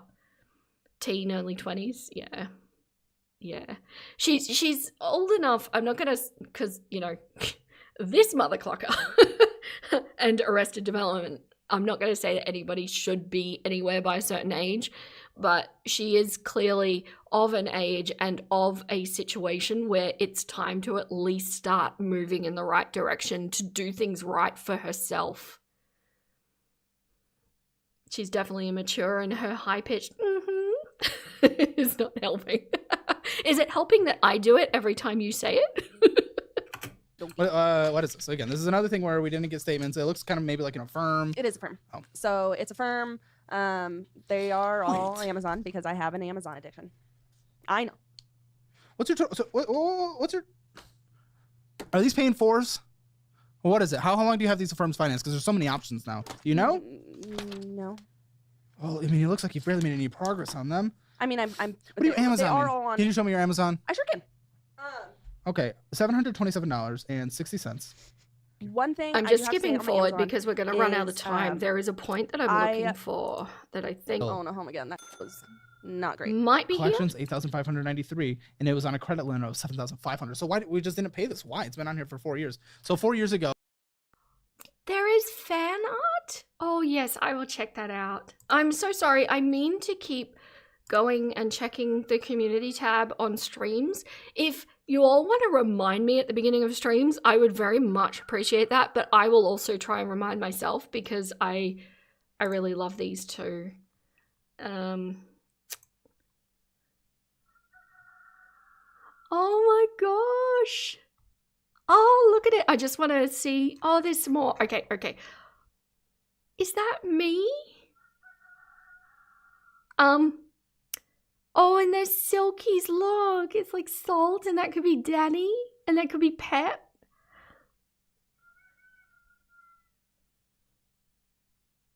That's so cool. Your partner and you were forced to grow up, life circumstances. You think some people go through things and they aren't pushed to grow up from that while others are. I agree. It's me. I love it. Oh, thank you so much. Okay, firstly, I will tell you, you have the footwear on point. I pretty much live in my gumboots. Oh, it's so gorgeous. Aren't you skilled? That's amazing. I love it. Thank you so much. Oh, I almost want to print it out and put it up. And I just saw, oh, they're Amanda's chicks. Unfortunately, they're not doing well. Very, very cool. It's awesome. Yes. So you visualize, it's always, it interests me how you would visualize me, like, as a person. You've made me a fair bit slimmer than I actually am, but I appreciate that.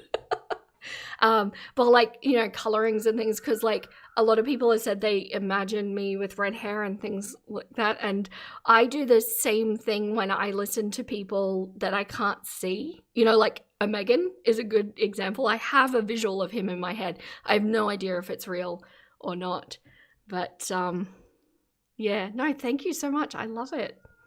It makes me nervous though for if I ever do a face reveal, like, am I gonna let people down? Oh, well, we know what happened 4 years ago. Mm-hmm. Is that when we stopped paying? That was when we made the purchases. Uh-huh. Oh, that's when it opened. Sorry, 4 years very ago. Frivolously. Oh, it's only been in collections for a year. Uh-huh. Oh, so that was gonna take forever to fall off. Is that Fortiva or Vivint or something? Apple. Oh, that's my Apple card. Yeah. So I racked that up and then couldn't make the payments, so I didn't. Okay. I was in a rough spot. Did you call them and ask if they would lower the interest rate? No, I didn't open my mail for a year, and I went up by because brains are. Oh, come on. I know. I'm, like I said, I'm in full-time therapy. Dirty blonde hair. I did when I was younger. My hair has darkened quite a bit as I've aged, and it's like a brown now.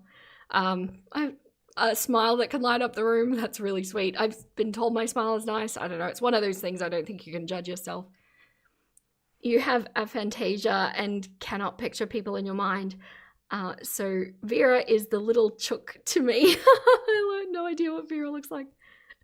I love that. I have a friend who has aphantasia, and as somebody with like hyperphantasia, I cannot imagine, ironically, what aphantasia would be like. Therapy. I'm working on stuff. Okay. Okay. Maybe I need to be educated on this part. Mm-hmm. What prevents us from opening the mailbox? Anxiety, sure, I bet, of what's in there, but we can. You know the anxiety gets worse if we don't confront what's in it. I know it does. Kind of like my big pile of shit I have to take care of. See, this is not a good coping mechanism. And this is a good example of why you should not always do what your brain tells you.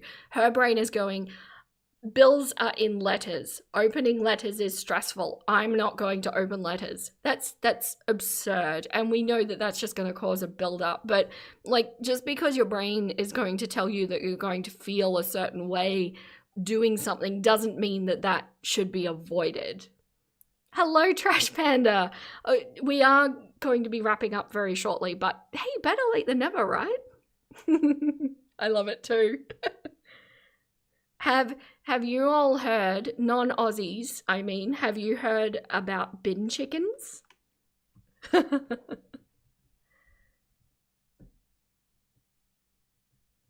Yeah, she needed therapy before she needed financial help, 100%. But the problem is, like I said, a lot of the people on this show are in such a bad situation because they've let it go for so long that the finances are kind of insisting upon themselves to be fixed. And you need the behavior to be fixed first. No, she doesn't want to take small steps in any direction, like at all. She wants to be where she is doing what she's doing, and she wants everybody else to fix it for her. You have an eidetic memory, which is wonderful with languages, but awful to watch gory movies. You saw your first bin chicken last year when visiting Sydney. Congratulations, Asha. No, bin chickens are ibis, and they hang around a lot in public places and beg for food. But like ibises are huge. They're massive, but they dig through bins. But I haven't touched in a very long time. I don't know what that is. It's literally a box full of just paperwork that I need to look at and do things, and it's so daunting and scary that I just. And I get when things are daunting and scary. I really do. But have you ever noticed that when you're avoiding something, you've then created the fear around it, right? Because this is a completely irrational fear. And what I mean by irrational fear is that it's not actually posing any physical danger to her. Like, for example, picking up a red belly black snake or a rattlesnake, that is a real rational fear because you might actually be bitten and it might be fatal. But a box of, like, to put a fear and construct a fear around a box of paperwork, to indulge in that fear by avoiding it even once is going to make that fear grow and grow and grow every time you avoid it, before it just becomes this, like, earth-shattering, freezing you in your spot fear, overwhelming fear, that if you had to just done it for yourself, if you had have just, you know, actually stood up and fixed it yourself, it wouldn't have even become a box. It would have become just an envelope on the table that you open.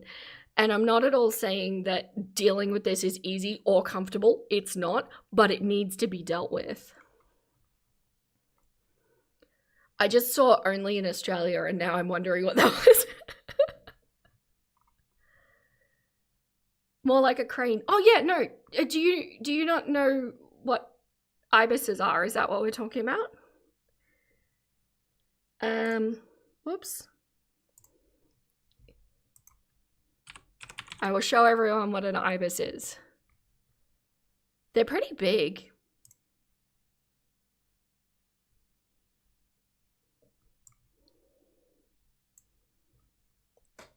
Like this one. Hang on, where are you? I can't see. Yeah, like this. This is ibis. But they're like, they are big. Oh, there, you can see the size. It's a tall water bird. That's one way to say it.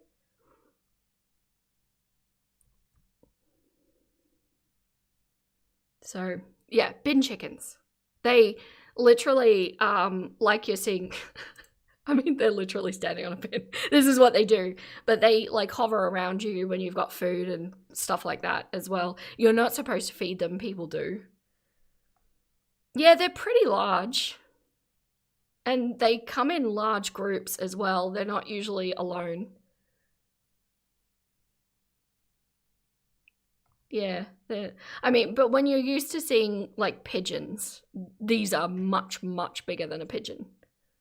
And this is what begs for food.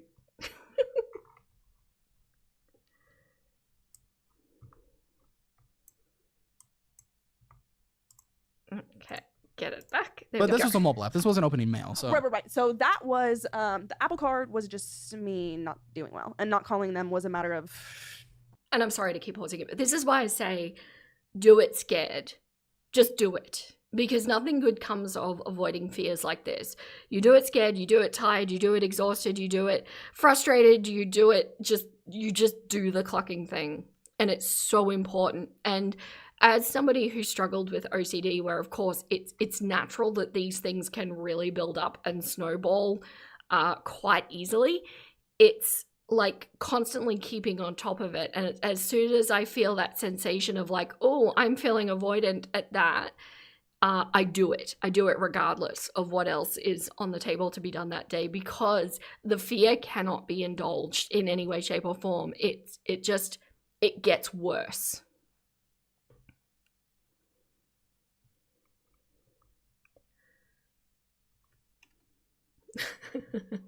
Still catching up. You'd rather ibis than gulls. Do seagulls go you? I haven't had a lot of experience with seagulls. Not doing well. I should have. Well, here's another collection, 740. It was Synchrony. Oh, go for sake. I'm actually going to run out of time. We're not going to be able to finish it. But the point that I was wanting to get to, it actually comes out that she can't get a job because her dog has separation anxiety. And after pushing and pushing and pushing and pushing, that's what it comes down to. And because he tried to dig like, well, why can't you get a job? What if you did this? What if you did that? And it just boils down to any excuse possible to keep herself in this current situation. And at that point, if I'm all for, I have some special needs chickens, and I do take extra time with them, and it's fine, but I can afford to. At the point where looking after a special needs pet is impeding your ability to be able to provide for it, you shouldn't have it. Stay with us, avoid your responsibilities. Okay, but one of my responsibilities is soaking Tay-Tay's feet. And he needs his special boy time so he can go, oh. When you feel anxious about something, you really try to do it anyway. Exactly. You may need a support person just sitting with you to keep you anchored, because otherwise you feel the anxiety and it's harder next time. Yeah, and something that I will say, the more you do it, the more you practice overriding the fear, the easier it gets with time. And it does take quite a bit of time to remove, because if you think about it, the fear response is a coping mechanism that your brain has been wired to have to, achieve whatever it is that you're trying to achieve. And to undo that neural wiring, it takes time. It's a practiced skill, and it's uncomfortable while you're practicing it. And I think in my experience, something that I've seen with people is when they're first trying to override their anxiety, it's like doing the things, it feels awful, and it oftentimes in that moment feels like it's getting worse. But really that's just the fear trying to perpetuate itself. It's upping the ante so that, your brain is giving you the out so that you can just go, oh no, I'm going to give into it. I'm not going to do it. I'm not going to deal with it. I can just blank it. But in the practicing of the getting past the anxiety, it does get a little bit worse at first, but it does get better over time, and it gets easier over time, to the point where, I don't know, you'll see shortly, facing my fears. So, yeah. I'm like here prattling about anxiety, and you are all just talking about birds. I'm not even mad. Back in your late teens and early 20s, you were struggling with agoraphobia, and the only way you got it to a manageable level was to just go out and do things in public. Yep, I'm the same. I'm still the same. I don't know if, my agoraphobia was linked to my OCD. I don't know if it will ever fully go away because, it's a malfunction. But to keep it in check, yeah, you just go out. And it's easier to keep things in check than to have to re-battle them every time.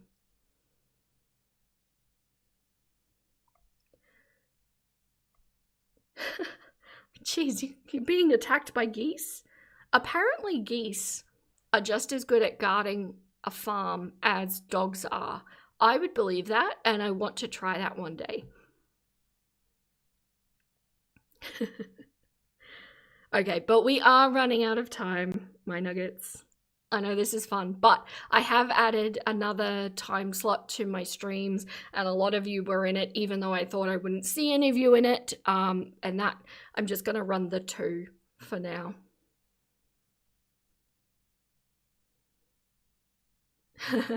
You can't pedal fast enough to get away from a gang of geese.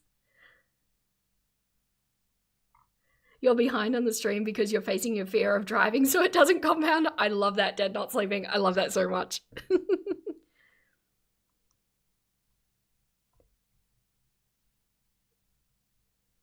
The truth, that's the truth. You were horribly afraid of answering phones when you started your dispatch job. Oh dear, I still hate it, but you can do it now. Kex, I did a similar thing actually because I get phone anxiety too. I don't know. It's awful. I hate doing it in my personal life because I just hate it so much. But I went into a call center.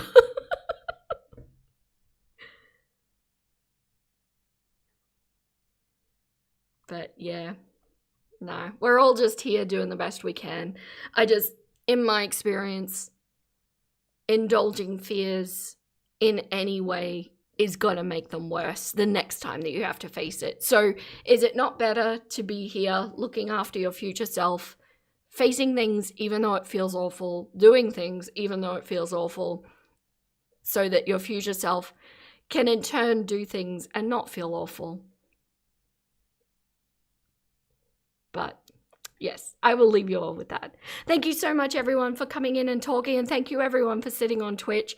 I have no doubt that you helped me hit the average of 3 viewers this stream, because it seemed to sit around 7 to 10. So that's absolutely wonderful. Thank you. I only need 1 more of those now, and we're good. And thank you for everybody who's sitting in, lurking. I can see you all there. I appreciate you as well. And thank you to my future replay nuggets. I appreciate you. But that is all the clocks I have left to give. Stay golden, my little nuggets, and I'll catch you next time.